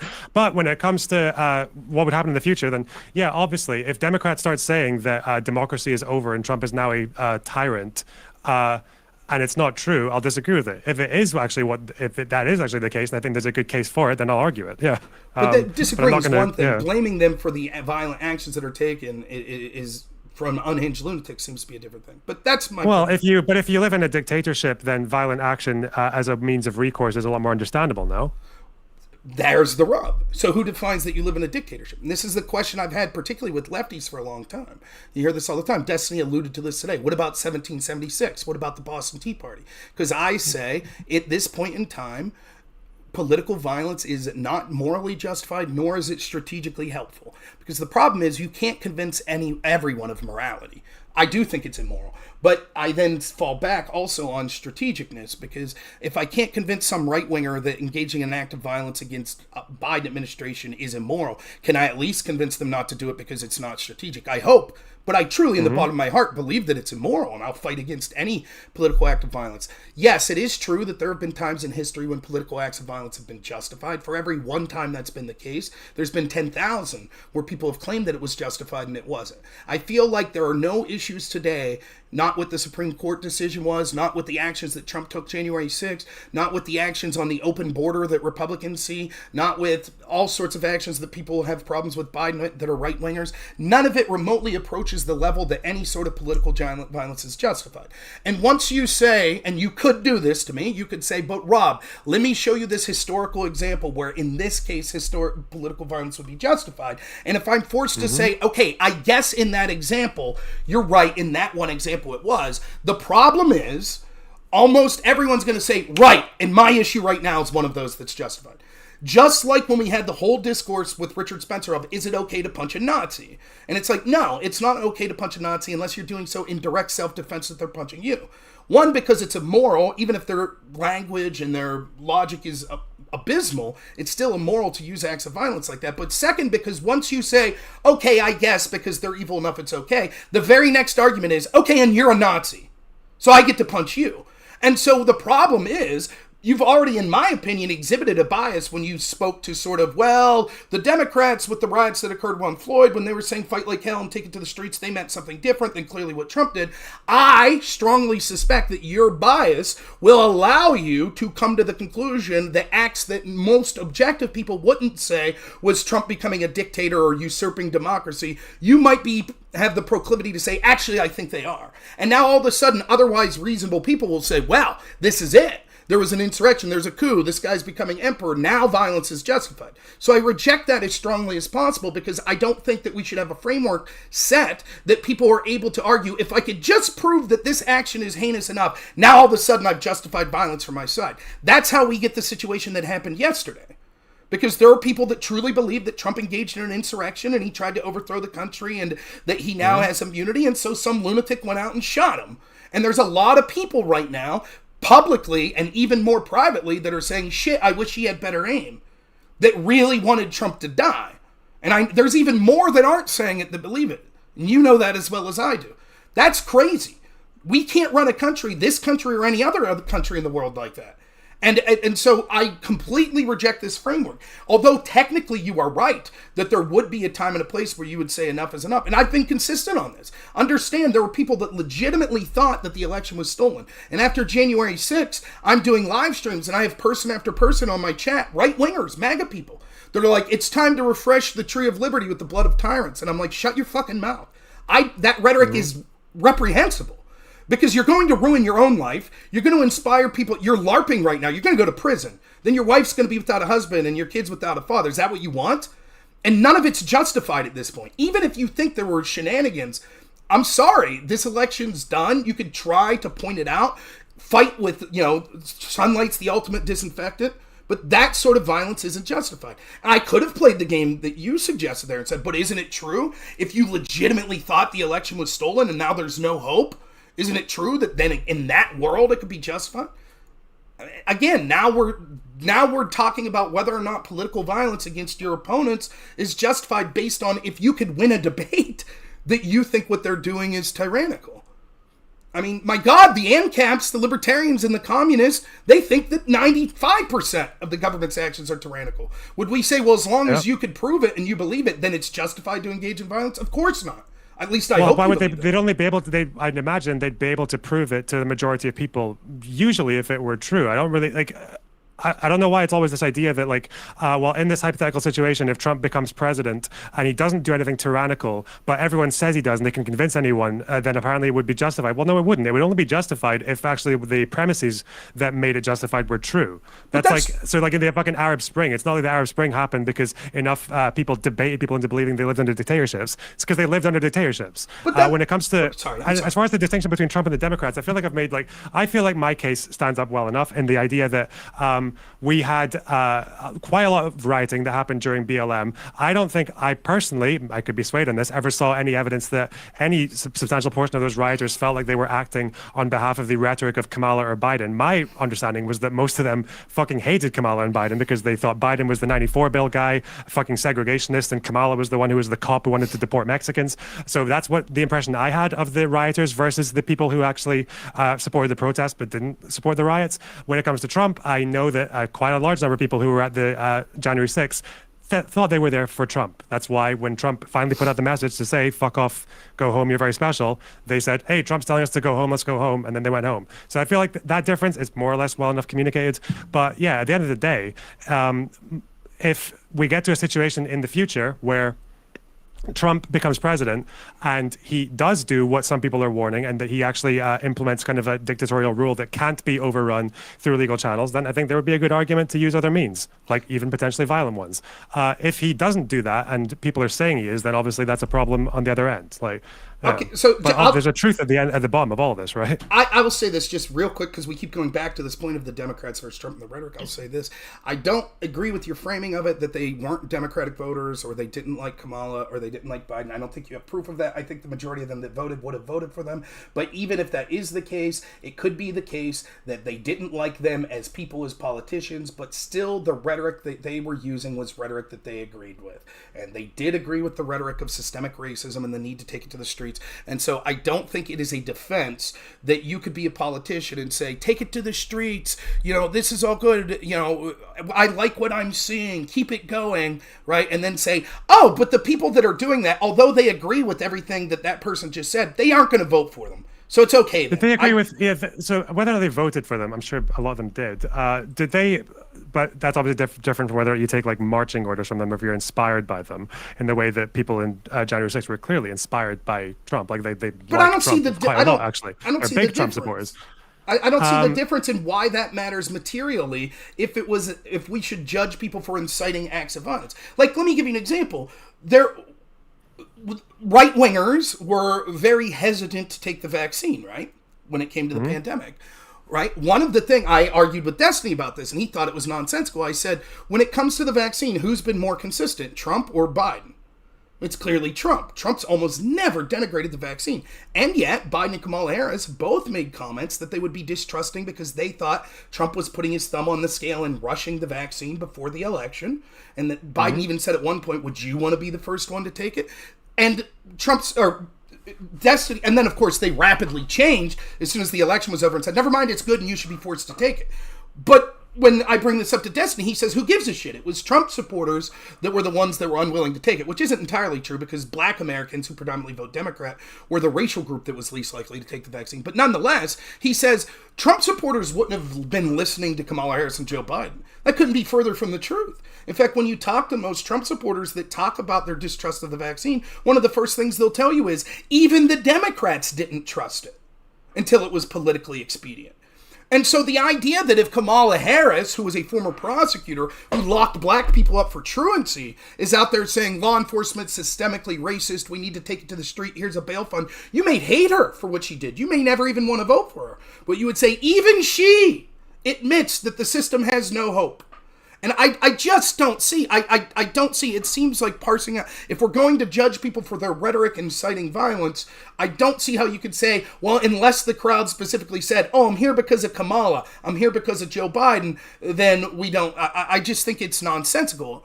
I think the other point that you made, though, which is actually more interesting is, you said something to the effect, maybe you could clarify this, you said, look, it would require convincing the majority of people that Trump did engage in this authoritarian behavior before the violence would be justified, correct? So if Trump wins... Well, it doesn't require convincing. It probably requires it to be true. I mean, the majority of people can believe something is wrong, right? Yeah. Okay, well, do you think that Trump incited an insurrection to overturn the 2020 election? An insurrection, I don't know if I'd use that word because people, I don't know what the fucking legal definition of insurrection is, but I think he incited the January 6th riots, yeah. He incited it to basically steal the election. The steal the election, I think, was to do with the fake electors that he sent, because I think part of his speech, before he said fight like hell, whatever, he said something about the rightful electors should be certified or something. Okay, so then if I could steal man your position, it's this. You think Trump's rhetoric's responsible for January 6th happening. You're not directly calling that an insurrection, but whatever we call it, he incited it. But it wasn't intentional.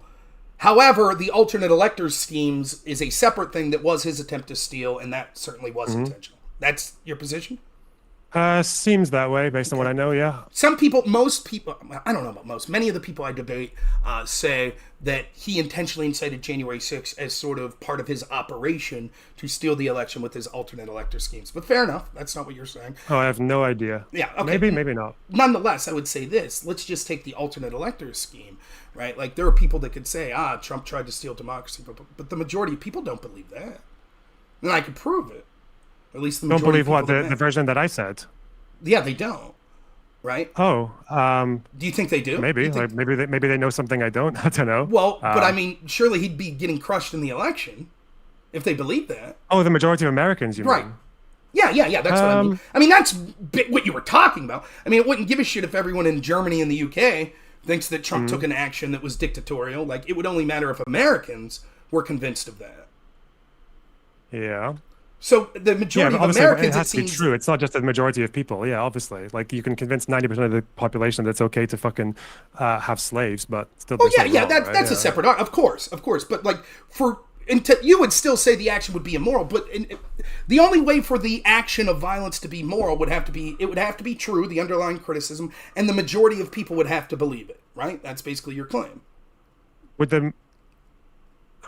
Sorry, we need to rewind. I'm confused. That's what the Democrats were saying. If what the Democrats were saying about Trump being a dictator ends up being true and he becomes a dictator, it would just have to be true. I don't think it would matter if the majority of Americans believed it. Okay, well, do you think that they were right that he was a dictator last time? Because that's their argument.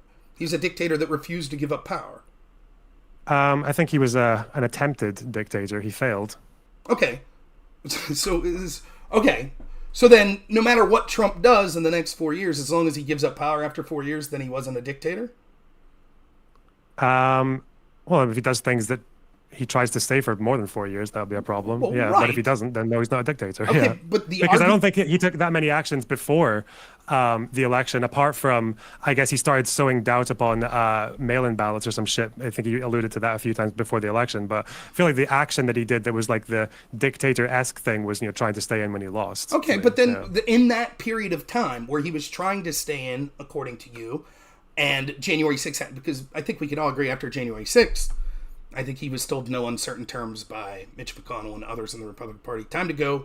Like, you've lost any standing that you have. out. Right. So, but in that interim period, So after the election and before January 6th, where he's basically, according to Democrats, refusing to leave, was he at that time a dictator? He was an attempted one, obviously, because at the end of the day, I think the votes were still going to get certified, right?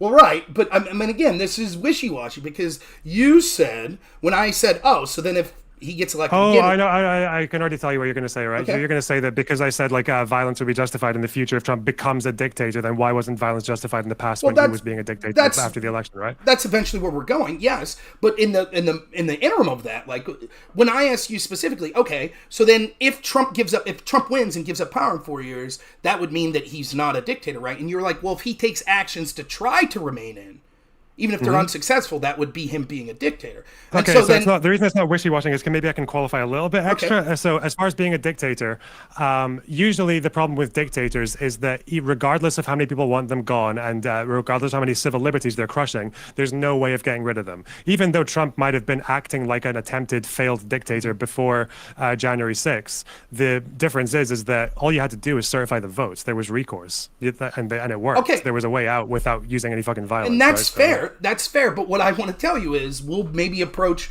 timestamp this, maybe we'll approach this conversation a year from now if Trump wins. And I still don't know that would be the case, but if Trump wins, because I'm quite positive that Democrats will accuse him of taking actions that are dictatorial. And I'm quite positive that there'll eventually be some act of violence against an elected Republican official or a Trump supporter, etc. And my question to you then will be, well, there's no evidence that Trump's going to not leave after 4 years. And Democrats said that he's acting as a dictator because of his border policy or because of etc., etc. So are you willing to say, just like you blamed Trump for the violence January 6th, that you now blame the Democrats that said that? And I'll bet you, I'm just guessing, hopefully I'll be pleasantly surprised, I bet that you'll find a way to be like, well, it's different. When the Democrats said it, it's because they had a point about insert Trump's policy. And I'll say, but you said the only thing that makes you a dictator is actions that you would refuse to leave, and there weren't actions within the government that you could take. So I'm just trying to get clarity now because... Yeah, you can get the clarity. Yeah, so I imagine if we ever reach this hypothetical situation, it'll be because we'll have a disagreement over the facts. And maybe I'll be so fucking partisan and deluded that all my facts are dog shit and I'm actually just standing on a house of cards like I guess like the idea that the election was stolen in 2020. And then I'll look like a fucking moron and then I'll just go... But I'll just die. I understand that. And I understand that. But what I just want to be clear. You're saying that the case you will have to prove isn't something like...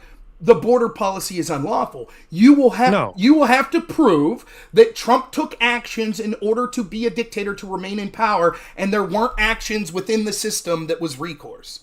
That's what you'll have to prove. That's one example. Yeah, another example might be like, for example, let's say he comes in and day one he's saying the attempt of my life has left me scarred and deformed like the fucking emperor, and he's like, as a means of protection to keep the public and myself safe, I'm going to institute the July 13th decree, and it's basically going to mean that in any case of emergency that I declare, I have the right to curtail civil liberties and suppress free speech and all that shit, or like enact martial law. And he tries to do that, I'll be like, whoa, this guy. Well, that's what Biden did. Right? If Trump tries to, Biden did. After January 6th, when he came in, for example, we could see all sorts of violations of civil liberties where the FBI was getting people's bank records that weren't even accused of violence, getting people's flight records, were knocking on people's doors that weren't accused of violence.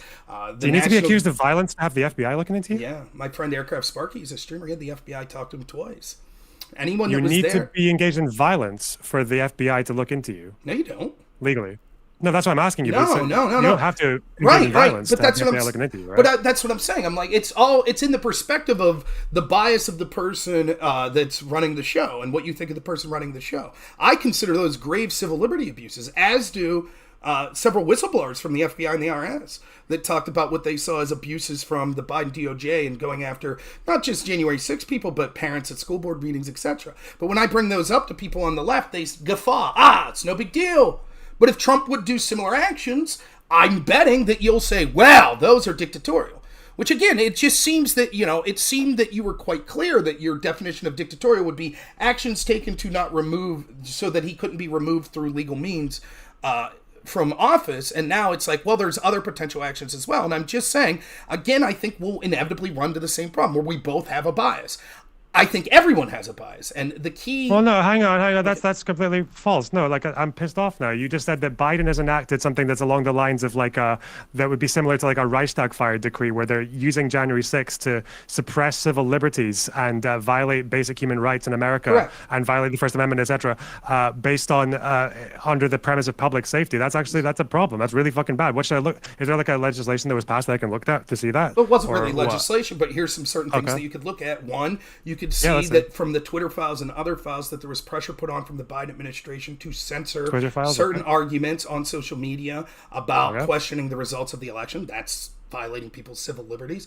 There was, you could look up, I don't know, maybe the best place to look is AI, but you could look at the claims of whistleblowers that have talked about working banks and airports, I believe, and gun shops working voluntarily with the FBI under the Biden administration to give up records of people that were around the area on January 6th. There are people that have been investigated that have done no wrong, that were investigated and put under scrutiny by the FBI. And then you can go outside of that scope and see that this sort of mandate was also used when it came to Merrick Garland telling the FBI to work in tandem with law enforcement to investigate parents that were upset at school board meetings about various COVID policies or trans policies. To which, again, FBI whistleblowers have came out and said, they're literally using the tools that they used in the Patriot Act to go after these type of people. And to be quite fair, these sort of violations of civil liberties, unfortunately, there is a long tradition in the United States in both Republicans and Democratic presidents doing it. The Patriot Act, for example. To me, the treatment of people surrounding January 6th and Trump supporters, there ought to be some shame with some Republicans in that the enthusiasm that they wanted to go after Muslim Americans after September 11th. I find it disgusting. It was one of the greatest shames. The people that I sort of aligned with politically that were okay with some of the behaviors that were going on through our FBI after September 11th, where they would go into mosques that there was no reason for any suspicion whatsoever and illegally survey them and try to gaslight people, vulnerable young people into basically becoming extremists. Now you see it with Gretchen Whitmer. Now you see that that's the behavior the FBI was up to, except it's targeted against MAGA people. And, I understand coming to the right conclusion, even if it's late, still better than never. But people ought to reflect on that. How we can see the signs. If you're a right-winger and you're distrusting of the FBI, as you should be, question what they did to Martin Luther King and Malcolm X. They did that shit. They surveyed him. They tried all kinds of heinous shit. May have been partially responsible for the assassination. So, I think that, I know I'm making an argument that you're not making, but I think you would agree with it. It seems to be convenient for someone like me to all of a sudden be distrusting of these institutions. No, I've been distrusting my entire adult life. And I understand how, based on the whims of how the institutions are going at the time, both the left and the right can be targeted at different times for this type of stuff. So I'm just saying, I think you would be surprised, maybe, at what is perceived as some civil liberty violations that have occurred under the Biden administration, both connected to January 6th and elsewhere. Okay, so I'll come back to what you were saying in a second, but just to clarify, when I said July 13th decree, I'm not saying what you're talking about is all fine. But usually it doesn't sound fine at all. When I say, I'm alluding to like the Reichstag fire decree. So I'm talking about just for context, I'm talking about people like fucking where it was okay to just like arrest a political opponent with no charge, or to like ban political institutions, or to ban newspapers and shit. I'm talking about a little more extreme. But as far as these things go, the Twitter files, so what I should look for is I should look at the Twitter files to see if they violate civil liberties there. I should look at whistleblowers who are working banks and airports regarding the FBI wanting information about people from January 6th. Merrick Garland telling the FBI to work with parents who are upset at school board policies, right? Correct, yes. These are the anything I missed? And if you want to have a lengthy conversation with those types of things in the future, I'm not home, so I'd have to get to my own computer. I have sources saved on this stuff, but I would be happy to talk about those sorts of things. And I think the whistleblower statement, I forget their names. I know the IRS whistleblowers was Ziegler, and I forget the other guy's name, but there are also 3 FBI whistleblowers that came and spoke about this, and all 3 claimed that they were retaliated against for sort of speaking up against these sorts of things. So it's something to look into. But I will take that I misunderstood what you're saying. You're saying you're not agreeing with me those things happen, but if they did, that's not a good thing. However, you're talking a different level. You're talking literally like we're arresting the entire, 12 Democrats in the state of Colorado because... Yeah, because I guess obviously even when people talk about, like, if you're talking about just like very broadly, like oversteps by government, for example, the FBI surveying Martin Luther King. I mean, even Martin Luther King himself wouldn't have said this isn't enough of an overstep for us to start fucking rioting, right? Yeah. Oh, of course not. Right. Obviously, if there are oversteps here that are just like, I'm just interested in these stories in general now, regardless of but keep in mind, like, a difference in what we're saying is I'm saying the rioting's not justified. Even if everything's as bad as I'm saying to you, I'm still saying that any sort of political violence or rioting from the right wing here would be unjustified. Just like it would have been unjustified with, I think you would agree with me, some of the heinous actions of the Patriot Act targeted towards Muslim Americans. It still didn't justify Muslim Americans rioting, right? The difference is you're saying there are circumstances where it would have. And so what I'm saying... Are there none to you? Obviously, I would ask you, do you have an example of like what your threshold would be? What could the Democrats do that would make you think like we need to actually use alternative methods now? I can't even fathom the situation that would be the case politically that we'd have today. Theoretically, I guess if the Democrats came out and said, we're literally executing anyone that votes for this political party, that would maybe rise to the level. For me, I think that because we live in a different world than it was even 50, 60 years ago, Mike Benz for the other day, he's very critical of NATO and sort of our intel agencies, talked specifically about sort of this change in NATO, where they said we're going from tanks to tweets. Because even NATO understands that sort of the future of kinetic warfare is going to be, I think they underestimated that it'll still exist, but the future of it's information. And so because of our changing world, I don't see the moral case anywhere close to it. And I say that as someone who's talking to you right now about what I think are significant civil rights abuses. And I mean, you just have to take my word for it, but I challenge anyone to look at my channel. I have never even once remotely entertained the idea from anyone in my chat or anywhere else to suggest that any sort of violence or even joking about it was a correct way to go. It's immoral and it's unstrategic. I will fully concede that I could envision a hypothetical, the government kicking down the doors of anyone who votes Republican or anyone who votes independent and, sending them off to the gulag. Clearly that's different. Once you yourself are under immediate physical threat in that sort of way, that's different. Just as if, during the civil rights movement, it wouldn't have been justified to have riots. But if you were at a protest and the police started beating the shit out of you and your friends, then you're justified to use violence to defend yourself. But that's because you're in an immediate action where you're being immediately physically attacked and you have the right to that self-defense. That's different than the preemptive acts of violence because you foresee a political situation that will make you a second-class citizen. And if that's why preemptive violence is so much more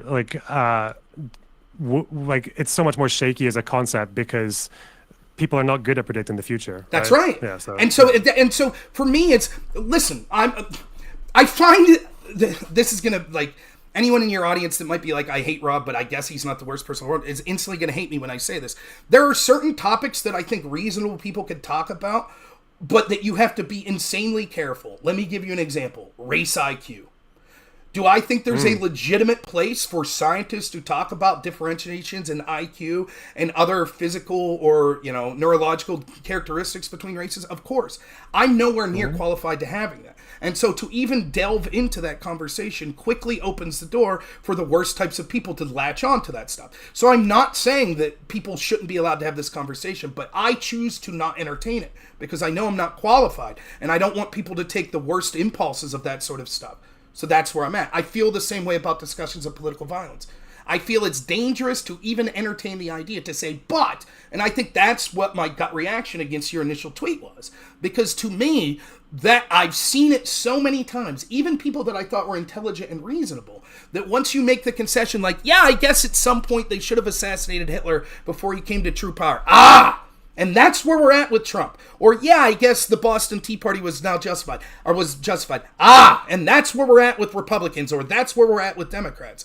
And then it becomes, instead of having, that's why, if you followed, one of the first things I said to you was, we shouldn't have a discussion of what is truthful and what is not in order to discuss the framework of how we should act politically. Instead, we have to have agreed upon rules. You don't get to punch me in the face if you disagree with me. You don't get to lock me up if you do. And so we set these rules out, and then we say, now that the framework has been set and we know the rules in which we have to operate in, now let's discuss facts and discuss, may the best side win. But if you say the framework is contingent on the facts, which to some degree you're right, because I'll have to concede, my God, if you're the Jews in the Holocaust, did you not have a right to preemptively, use violence? Yeah, probably, right? But as soon as you get to that level of the discussion, all you've done is open it up to the people with the worst impulses on both sides to say, yes, you're right, the exception is the rule, and this is the exception. This situation, the election was stolen. Trump's a dictator. That's why we need to use violence now. And I think that's especially dangerous, especially, like the tweet you had, the day after Trump got shot and an innocent person's in the grave. Okay. I don't necessarily see the tweet in that way, but... and I accept your reclarification, just to be clear. I'm not going to leave here and be like, fuck him. That's not what I'm saying. And I'll put a tweet below my tweet saying, please check out Lonerbox's video or my video and judge for yourself, but I accept his clarification. That's my take on this, honestly. I want to ask you a few questions just to clarify things, maybe a bit quick fire. What's the current position on, as far as I know about this shooter, apparently he gave money to Democrats when Biden was inaugurated, $15, and he also was currently a registered Republican. What else do we know? That's basically all we know. And let me be quite clear. Okay. It's very again, speculation's fine, don't get me wrong, but everyone needs to cool their jets because let me give you a likely scenario. Do you remember when Congressman Gifford was shot? I forget the name. Was it Adam Locke? Maybe it was the shooter. Terrible. But Sarah Palin got blamed because she put out a memo showing the district that Gifford was shot at with a bullseye on it. But it was clearly we need to target this district because it's a swing district to win. But, of course, there was politics being what it is. She got blamed that this was a call. And everyone was like, this is a radical right-winger. It turned out it was a schizophrenic. And it literally, after an investigation, it was quite obvious to people that, because this guy had YouTube videos and shit, that he was just, losing his mind. And it wasn't really political at all. It was just a psychopath. That could be the case here. Let's say that we find out that this dude's a card-carrying Democrat, voted for Biden, blah, blah, blah. That doesn't necessarily mean that's why he did it, right? We don't know, right? I said this from the moment I was like, I hesitate to speculate on any motivation now. I think that it is, I have speculated, but I understand the danger of it, and I try to remind people that I'm just as full of shit as anyone else and just making guesses. But it's entirely possible that this dude could be a Republican that fucking hates Trump. He could be a type of white nationalist that says, I originally liked Trump, but I think what he did supporting Jerusalem or supporting Israel is terrible. It could be that. It could be that he's a left-winger that donated to Act Blue and then registered as a Republican because Pennsylvania's closed primaries. And so you'll accept whoever the Democrat candidate is. But if you're Republican, you could vote in the primary and try to vote against people like Trump and maybe more traditional type of... That could be true. I just don't know. All I know right now, and these facts may change, is that it seems to be agreed upon by most people in our media outlets, both mainstream and people that I sort of look to that are, sort of outside the mainstream, that this person was registered as a Republican in 2021. And so they voted, it looks like, in the 2022 election.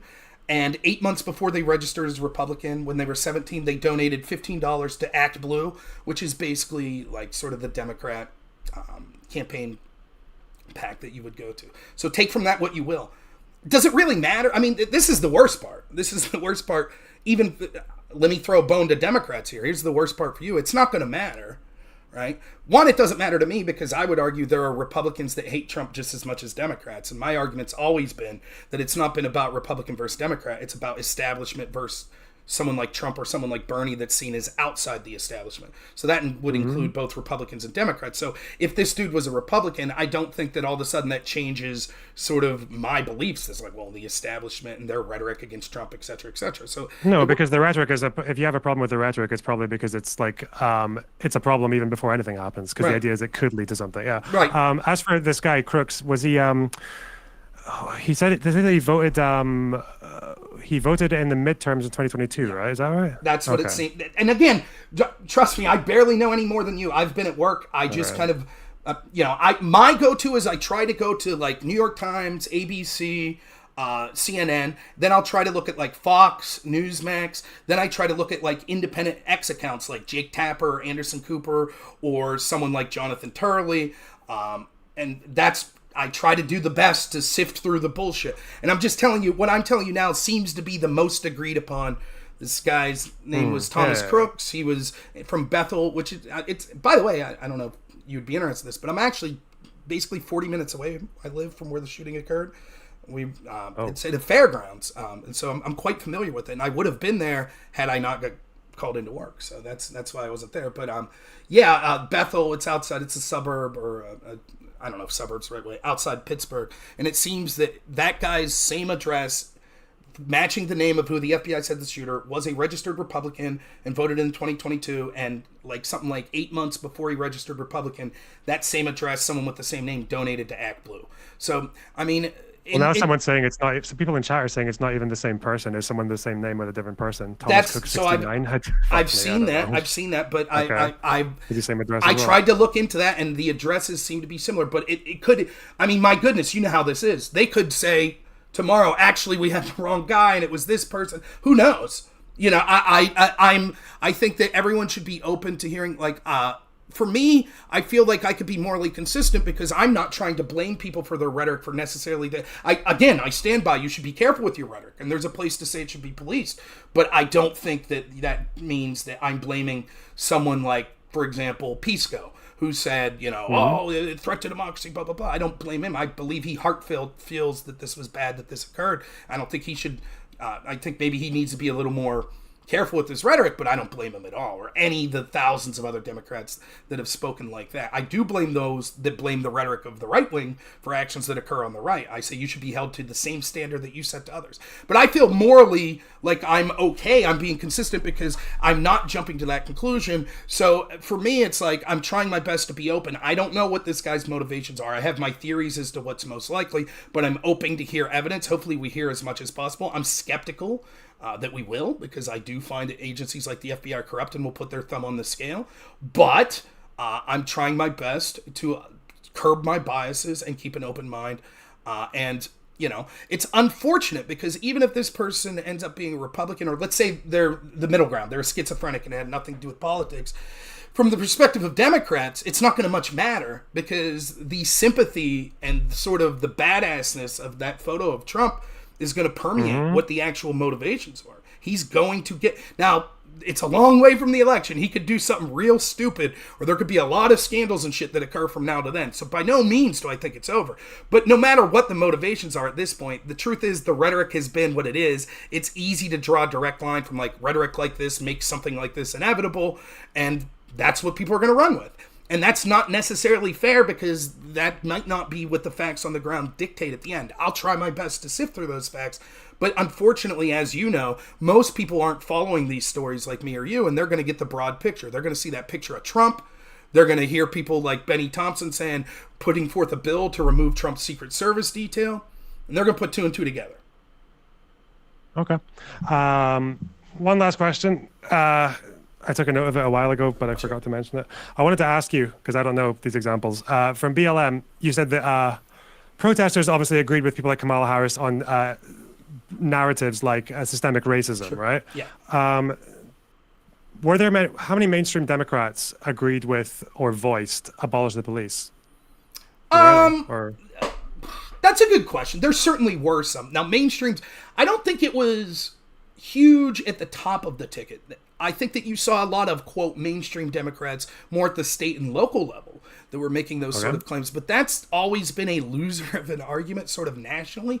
So I can't say that I'm aware I'm not saying they didn't say it, but I'm not aware of either Harris or Biden or someone like Pelosi or Chuck Schumer or those that you would, or Barack Obama. The people you would think of are the literal like political leaders or the spiritual leaders, someone like Obama. I'm unaware. I can't point to an example of them saying abolish the police.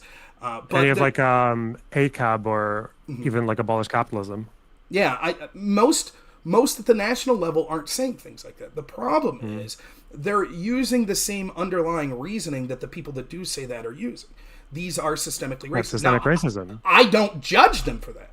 I think why shouldn't you be allowed to say that there's systemic racism if you feel there's systemic racism? Absolutely, you should be allowed to say it. Why shouldn't you be allowed to say that Trump's a threat to democracy if you legitimately think he's a threat to democracy? I completely agree.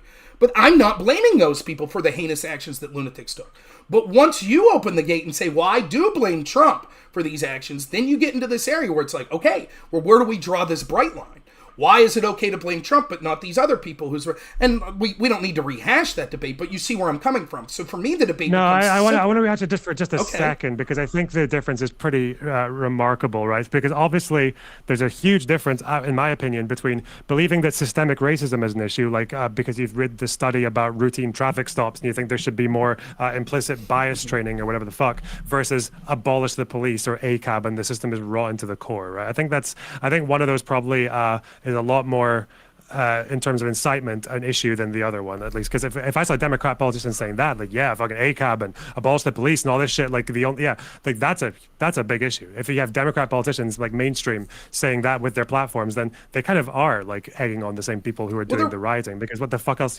I do have to give. I will admit this. I rarely do this, but someone in my chat did put a link to Cory Bush, who's a prominent member of the squad that apparently was using the defund the police rhetoric. But nonetheless, I fail to see the distinction, and here's why, right? Because, again, this relies on the truthfulness of the narrative. For example, you could say, systemic racism exists. Yeah, for example, if I told you that systemic racism exists against black people, but also white people, would you agree with that? You think systemic? Would I agree with as a fact? Yes, no, but you don't agree with that in the United States. Can you define systemic racism? To me, systemic racism is where you don't necessarily need to have racist intentions from any particular actor or even any policies, but what you might get is racially unequal outcomes that are not particularly like helpful. So, for example, the issue with routine traffic stops and encounters being higher, regardless of whether or not it increases the chances of them finding what they're looking for. Okay, so that's an example of systemic racism. Okay, well, so then given that example, for example, I could say easily in the past 4 years there's been systemic racism against white people. For example, many of the Fortune 500 company jobs, I just saw a statistic, I haven't delved into the studies, but showed that 95% of the new jobs that went to people of color, and only 5% went to white people. Now, that's in a country with 60-something% white people. For example, we could see a black professor at Harvard in 2015 did a study that showed actually unarmed white people are more likely to be shot by police per capita than unarmed black people. We can see that there are curricula dedicated towards the grievances and the issues of black Americans, and many of those talk about the problems of whiteness and white people and things like that. We know that there are certain advantages. The truth is that any race in the United States or any around the world has instances where it's privileged to be that race and interest in times where it's detrimental. The same is true of gender. The same is true of sexual orientation. The same is true of religion. The same is true of even things like ability and attractiveness. Like, it is true that if you're an attractive person, you have many advantages in life, but there are times where it's detrimental. If you're a great thinker and a scientist and you happen to be incredibly attractive, good looking, or handsome, people might overlook the veracity of your argument because they think, oh, it's just eye candy or something like that. Now, of course, there's going to be more. It's not an even scale. It's not that the systemic racism against every group or systemic bigotry is equal against every group. But the point I'm trying to make is you could be Nick Fuentes and say there's systemic racism against white people, and you could cite true facts and data. You could do that. He's absolutely right.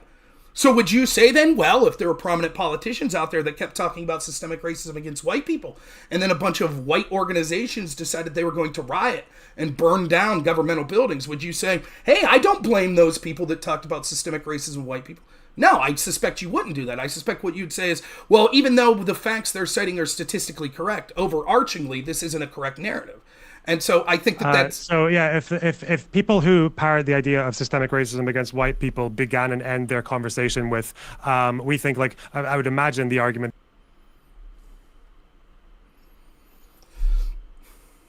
advantaging white people of equal skill that it shouldn't need to. If that was where the argument began and end, I don't think you would see things like Charlottesville or whatever else. When people like, obviously people like Fuentes, the way that they describe the issues that white people face in America is probably a lot more pronounced than that.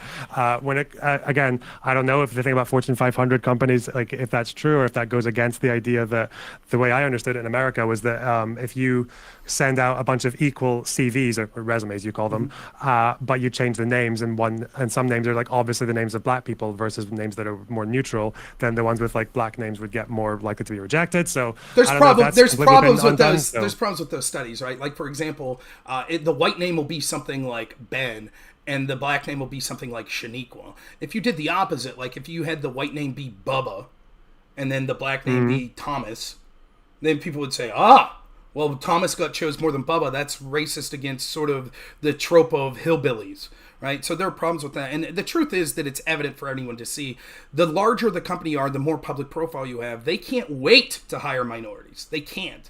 And it's all over the place. And it even comes down to, when you want to talk systemic, it comes down to the governmental level. Two examples I give you off the top of my head in the Biden administration. One was when it came to giving farmers aid during the lockdowns. Instead of prioritizing by financial need, they prioritized by race. So they were giving more money to farmers of color. That's outrageous, right? And then secondly, when the CDC first started recommending, they put out this PowerPoint of their recommendation of what groups got the vaccines first, because there was a limited amount of vaccines. They said, obviously, frontline defenders should get it first. We all agree with that, doctors and nurses that are putting their lives on the line. But the second group that they recommended was people that work jobs like, that we consider non-essential, fast food, janitor. And the reason they chose them over the elderly, and you could look at their chart that suggests why, the defining factor was there were more people of color. They even came to the conclusion that more people were likely to die because they were giving that group, as opposed to the elderly, the vaccines first. But they said that it was outweighed by the fact there were more people of color. Now, when your CDC is saying, we understand more people will on bulk die because of the decision we are, but we're prioritizing it because of diversity. There's certainly an argument to be had if you were an elderly white person. By the way, ironically, that screws over elderly black people as well, who we now know were far more likely to die than a working class black person. So more black people would have probably died in the end because of this anyways. Nonetheless, you could see getting pissed off. The point I'm trying to make quite simply is all of this is to illustrate, I don't think that the truthfulness or the veracity of what these people are saying, if they're saying there's no hope because the systems are all racist, should factor in as to whether or not we say that they incited violence. Particularly when they're not just saying, systemic racism, and then once the violence happens, they were all like, my God, stop this violence, it's getting out of control. To the contrary, they pushed bail funds. People like AOC said it needs to keep happening till the election. They said it was mostly peaceful. They ignored vast amounts of the violence. Like, to me, that even if what you're saying is truthful, if you see that it's resulting in violence and you continue to support it without condemning the violence or with putting a bail fund, and I'm not saying all Democrats did this, let me be quite clear, but those that did, I think that becomes questionable. And I think that we could talk about that, and I'm happy to. I have to leave soon, I have to admit, but I'm happy to come back on and we could talk about it in hours and we can go through all the minutiae. I love doing shit like that. But I think overarchingly, I'm being remarkably consistent on my application of what I blame for incitements to violence versus what you are, because what you're saying, it relies on sort of some minutia that says sometimes I blame, sometimes I don't. And it's not clear cut. Like, it's not like you're saying if someone literally says go act violence, that's a call to violence. That's where I'm standing on this. So I do apologize. I can't relitigate it now. It's too much more because I got to get going. But okay.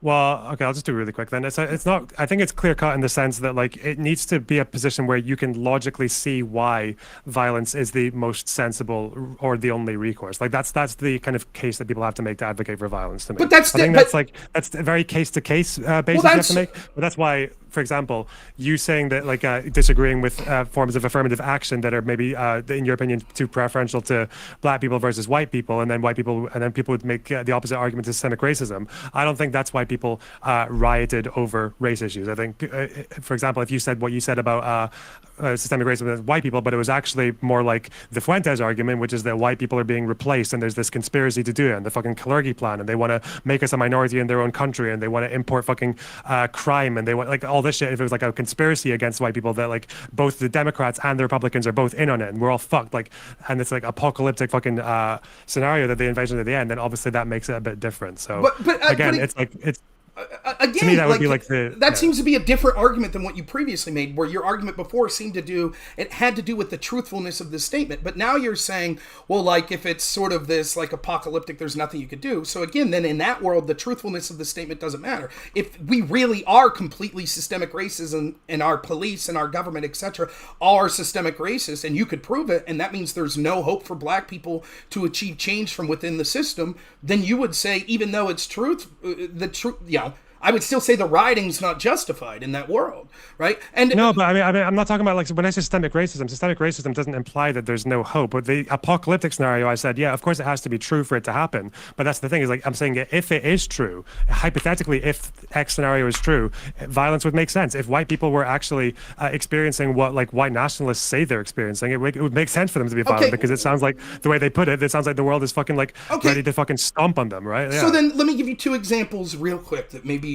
the first is an example from the United States. I forget the name of the town. It might be Springfield, Ohio. I could be wrong about that. But there is a town in Ohio that it's been in the national news the past couple of days. It was a town of about 50,000 people. In the past 4 years, they have imported 20,000 Haitians into this town of 50,000 of basically this rural community in Ohio, like in the middle of Ohio. Now, those people you can see footage of them at the town council. They have lost all hope. They feel like their schools, their jobs, their towns are out of control. They don't have the resources to deal with it. There was an incident where a migrant was charged with vehicular homicide for driving down the wrong side of the road and hitting a school bus, which killed a 12-year-old kid and injured a lot of other people on the bus. It is quite possible that even though you might argue that overarchingly this isn't some giant nefarious plan, that these people in this town who maybe grew up there for generations feel all hope is lost. Are they justified to engage in political violence? Again, you're giving me an example that I don't know anything about. So, well, hypothetically, if it's true, you are then, and we add in a few other things like there's no other recourse and things like that, and it's happened because of like, and there are people who are culpable who have like those intentions in mind. Then obviously you can like start to make a case. But yeah, I don't know anything about the situation. So what would I? Okay, let me give you an example that maybe you're from the UK, correct? Or am I being a bigot and misplacing your accent? Okay, so you're from the UK. No, I'm Scottish. Yeah. What if we talked about sort of Rotherham? What if we talked about the grooming gangs? And so let's say it's 1992, and grooming gangs have been going on in Rotherham for since the 80s, correct? So for some number of years, and a large population of the native population have daughters that are being groomed. This is undeniable. Like it's been, and the police are doing nothing about it. In part, an investigation found because they didn't want to be accused of racism. Were those people in 1992 justified in rioting? You're bringing us no, because that story, the way that you told it, is not quite accurate. Yeah. Okay, what was wrong? No. Well, first of all, the issue that they had with, in terms of the lack of response from the police, is an issue that Rotherham has had since the 60s, since way before any immigrants came. Okay. So it wasn't to do with them being afraid of being called racist. I think maybe 2 individuals said that. Most of the cops actually said no. They didn't have an issue with, they weren't afraid of being called racist for their actions. As far as the rioting that happened there, I thought it was more to do with, it seemed to kind of ignore the fact that a lot of those girls were actually abused by white people as well. So I don't know, that's just an example of why. Like for example, if the story is the way that you told it, if the story is the way that people like Tommy Robinson told it, and that there were Muslims who were abusing people and they were getting away with it just because cops didn't want to be called racist, and the media were suppressing the story for fear of spreading racism, and if the fucking politicians in Rotherham were suppressing the story to protect the Muslim community that they thought could do no harm, etc., this is the way that the story is told, then, and they're not going to change it, and there's no investigation into the cops after things have come out, and there's no changing of the guard or anything, which did happen, then if all those things are true, none of them are, then obviously rioting would make much more sense. Well, that's the problem, is like the facts were skewed, right? Let's steel man to your facts then. Let's say that it had nothing to do with fear of being called racist. Let's say it's 1992. You agree it's been happening for years at that point, correct? Yep. Okay. Let's say the reason has nothing to do with racism. Let's say the reason has to do with a lack of resources or lack of competency, whatever, right? You would say that's the truth. That's really more accurate to what happened? Yeah, I think the issue with Rotherham in a nutshell is that cops is a working class community, and cops don't give a fuck about young girls. Yeah, okay. They used to call them child prostitutes. So then there was no hope within the system of change in 1992, and in fact, we know that it took decades for any sort of accountability. So at that moment in 1992, it's girls from your neighborhood justified in rioting? Yeah, if you choose your targets, yeah, fuck it. If actually there's no other way, if you can't vote out the council, if you can't vote away the police commissioner, if you can't do any of that shit, and everyone knows it's happening, and the cops are just carrying on with their negligence, then yeah, fuck shit up. Why not? Okay. Well, I think that we saw the narrative that was heavily frowned upon, and I think that that's a far more egregious example. I think that I would be, I don't know if rioting's the right word. I might have got a group of my friends to go to that house where I thought that they were abusing the girls. I don't know that that's considered a riot, but nonetheless, it just Well, that's what I becomes mean, right? murky Like, if you can water. choose your target, I don't think it means you get to like attack the fucking cops or whatever. But like, for example, Well, I guess the George Floyd thing that people tried to defend, I don't know if it's necessarily like the idea of like burning down the police precinct right. when no one was in it. Like, if they decided to do that, to be like, listen, the cops have failed us, and we've tried voting, that's not working. We've tried everything. Everyone in this community, like, we know what's happening, and for some reason, this negligence continues. Like, yeah, just like. Yeah, like damage something. I don't know. 'Cause what else would you do? Like, what else do you do if you Well, can't what did get they any do? recourse? You know what did they do? Nothing. That's what most of them did. They suffered. And the truth is, I will accept you again. I have no reason to distrust you at this point. But I think we both know, had those sorts of actions occurred, had they burned down the Rotherham police station, they would have immediately been arrested. And the national narrative would have been that these people were unhinged terrorists. That would have been the narrative. Because the people that were calling this out back in the day that weren't engaged in acts of violence were being called xenophobic or jingoistic or racist. Mm-hmm. And so the idea that, well, if they would have taken it a step further and burned down the police station, even though you might have said it was justified, you know that the narrative in their country would not have said it was justified. And those people would have been punished by the arms of the law.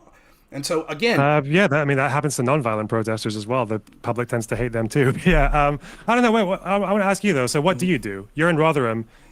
You can't vote them out. You can't vote people out. You can't vote out the police commissioner. You've tried protesting peacefully. There's no recourse. What do you do? So I have to be within terms of service. But if it was my daughter or my neighbor's daughter or someone, I would have found people that I trust, and I would have went to the perpetrators, and I would have handled it. That's what I would do. Yeah, like a kind of community policing. Yeah. That's. Okay. I mean, you got to be careful with terms of service, obviously. You know what I'm saying? Yeah. But that's a different level than like, and that's a clear cut.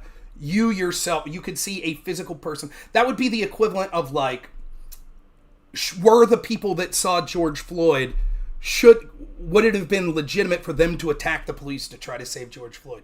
That's a more difficult question to me. Was burning down the precinct afterwards justified?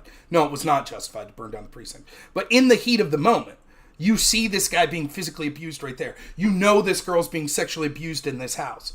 Those stakes are different. That justifies more of a sense of immediate self-defense. And so that's different. But I'm just trying to make the point here that you have to be very careful when you start to say, well, some form of political rioting. And this is one of the issues I have with Destiny as these riots are occurring, because there's all sorts of innocent people are dying. Innocent people are losing their homes, their businesses. We now see sort of food deserts in a lot of these cities because these businesses continually got looted or burned down. And they said, you know what, fuck it. We're not coming back here. It's not worth it. And so good people in these communities, many of who protested against the rioters during the George Floyd riots. And it was ironic to see I was considered racist for being against these riots. I was pointing to video evidence of black people from the community telling white people that were rioting, get the fuck out of our community. And yet, because the cause was, well, George Floyd, Black Lives Matter, people like me were told, shut up. And I said, but they're not rioting in Martha's Vineyard. They're not rioting in my neck of the woods. They're rioting in black neighborhoods. It's the black people. Then there's this one video, it tore my heart out. This black guy was a homeowner whose house got burned down, and he's just on TV crying, interviewed by the news, talking about how he worked 2 jobs to support his wife and his daughter so he could finally buy this house. And it's devastating. And people like that, Tupac, I think, said it best at one point where he's like, everyone thinks that in these communities that it's like, oh, no one gives a shit, they're all subhuman, but they care about gang violence too. They worry about their children. And it's absolutely true. And so I thought it was absurd. I watched these riots occurring in these communities. I watched calls for defunding the police, which even if it wasn't completely at the national level, it certainly was effective at the local level. And I said, this is going to lead to more deaths in these communities. And the other thing to say is regarding the veracity of the truthfulness of it. Remember, because of the way the rhetoric was, polling showed that something like over 50% of Democrats thought that the number of unarmed blacks that were killed by a police a year was over 1,000. The real number was like 8. But the problem was magnified so bad because the way the rhetoric. And so if you believe that thousands of unarmed black men were being systemically murdered by police across the country, then maybe you'd be more likely. But no one was taking the time to calm that down, including on the Democrat side. Instead, they were all feeding into the narrative. You're right, Black Lives Matter, systemic racism. And I'm not blaming those people. I'm not saying they should have been held critically accountable. I'm not saying they should have been kept off ballots. But that is what people are saying about Trump. And that's where I say, I'm sorry, I don't see the distinction why we would hold Trump accountable because he was sort of sending the signal that no action within the system could work, when that's been sort of the mantra of many of these Democrats that have said systemic racism for years. But I'll give you the final word, and then I really apologize, I have to get going. Oh yeah, no, I was just saying, I just don't think calling it systemic racism is an example of there's no hope in the system and all that. I feel like people who called it systemic racism could have advocated for policy, and they actually did. Even defund the police was supposedly like a watering down of abolish the police, which it was. They tried to defund the police, it failed, and then they went, I think in some of the cases they went back. But yeah, obviously, like, the truth matters, you know. So like same thing with you said about unarmed black people. With Muslims, if you ask a British right winger how many Muslim groomers are there who are caught every year, they wouldn't know that the answer is like less than 20 out of population of like a lot more. Yeah, quite a lot.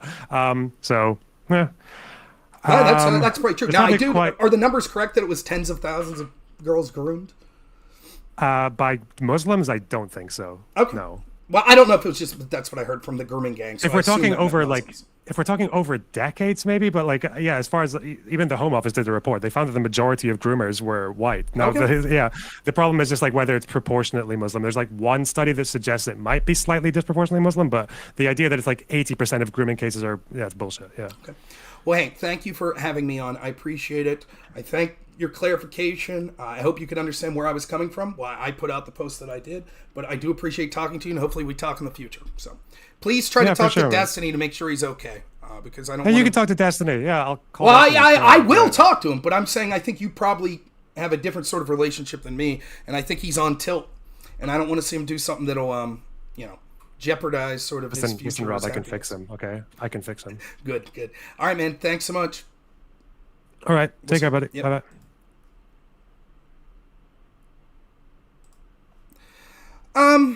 All right, I accept. If you missed why I had that call with him, it was because I put a post out, because I don't know if I have the exact tweet. He said, let's see.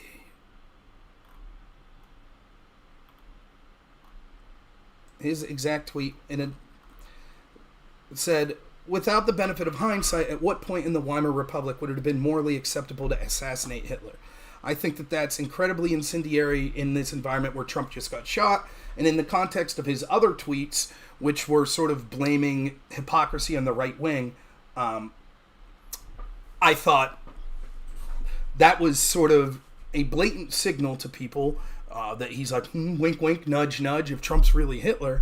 I've not had many interactions with Lonerbox. I don't have a reason to dispute what he's saying here. It could be entirely possible that he's pissing on my leg, but I choose to accept that he's saying he was just asking for clarification reasons. He had already previously said on his stream that he completely condemns the attempts on Trump's life, and so that it was not him trying to call for that sort of thing. And he was more interested in the heat of the moment of fighting with people on X that he saw as being hypocrites that want to talk about Democrat rhetoric and not right-wing rhetoric. So that's all I could do. But I hope that I made my points clear, why I found that to be a dangerous tweet. And I hope I made my points clear trying to advocate, which I'm going to continue to do, why I think political violence should be condemned, and we shouldn't even consider it as a possibility in the world that we see today. Because once you start to broach that subject, it seems more often than not, the people that want to engage in that for political reasons, not for necessity reasons, will find excuses to justify that necessity. I hope I was able to point out what I see as perceived double standards as to why Trump should be blamed for incitement of violence, but left-wingers shouldn't be blamed for incitements of violence. And, it could be entirely possible that they're bad faith. I try to, when I'm engaged with someone at an individual level, I try to only use what I see from them. People that I've engaged with enough to know, sort of, that I think are bad faith, etc., is one thing. So you could come to the conclusion that you want. I'm choosing I have no reason to dispute what Lonerbox has said. One of the reasons that I thought it was important to talk to him was I always considered him more of a sober-minded person when it came to the left, even though I haven't had a lot of interactions with him. So I have not personally seen him tweet out things like Vosh that said, like, I want to see a world where Patriot Prayer was shot at. If Vosh tweets out that same tweet as Lonerbox, then clearly I think that explanation's bullshit, because I've heard the rhetoric he's made in the past. I've not heard that from Lonerbox. So I will choose to give him the benefit of the doubt. But obviously I can't control what other people think. No more than Lonerbox can control what his audience thinks about what my motivations are or the type of person I am. So I wanted to approach that not super emotionally, trying to leave the facts lead me to where they did, and I hope that I did that. I hope that I didn't come across as too big of an asshole or anything like that, and I hope that I came across as sort of clear in what my message was, which is a simple message, that we should engage with the same standards, that we should accept a framework of what we say is appropriate political discourse and action. We should accept a framework of when do we blame things for violence and things like that. And we should all stick by those standards. Once that framework is set, then we could talk about what we think the truth of facts are and the political disagreements we have and things like that.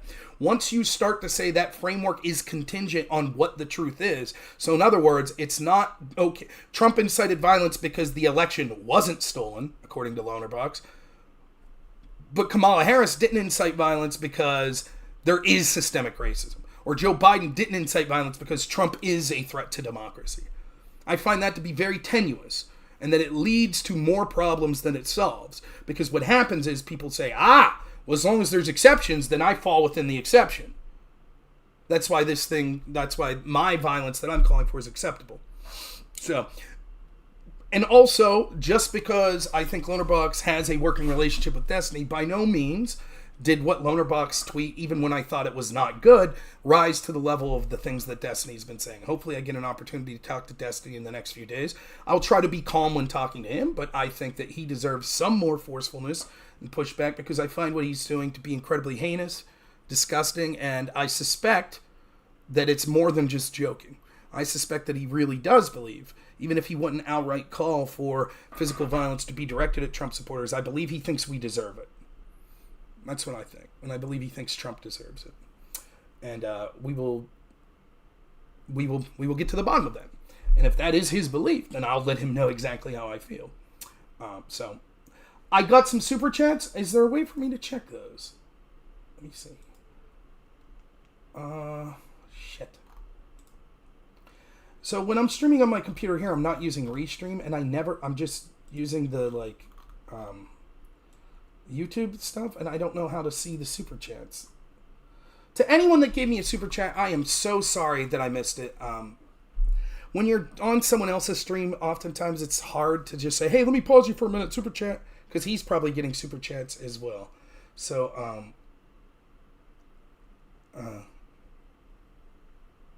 you can switch the chat view to fan funding. How do we do that? Reactions. I just see top chat and live chat is all I can see. But yeah, it just says top chat or live chat for me. So I do apologize. I do have to get going. I got some work related stuff. I got to thaw some stuff out for dinner here. But thank you so much. I know this was an impromptu stream. I hope you all enjoyed it. Remember, I sincerely mean, I'm not just saying it because I think it advantages me as a streamer or politically or any of that shit. Please, please, please be careful. Don't leave your emotions dictate you going out and saying something or doing something stupid that's going to have a negative effect on your life or the people around you. Please keep a cool head. It's strategically the best way to go. It is morally the best way to go. So don't lose your head. All right. Thanks so much, everyone. We'll talk to you all soon. I might come on for a stream with Destiny tonight, tomorrow, something like that. We'll see what we can do about it. But I do appreciate you all. Thank you all so much. And as always, have a good one.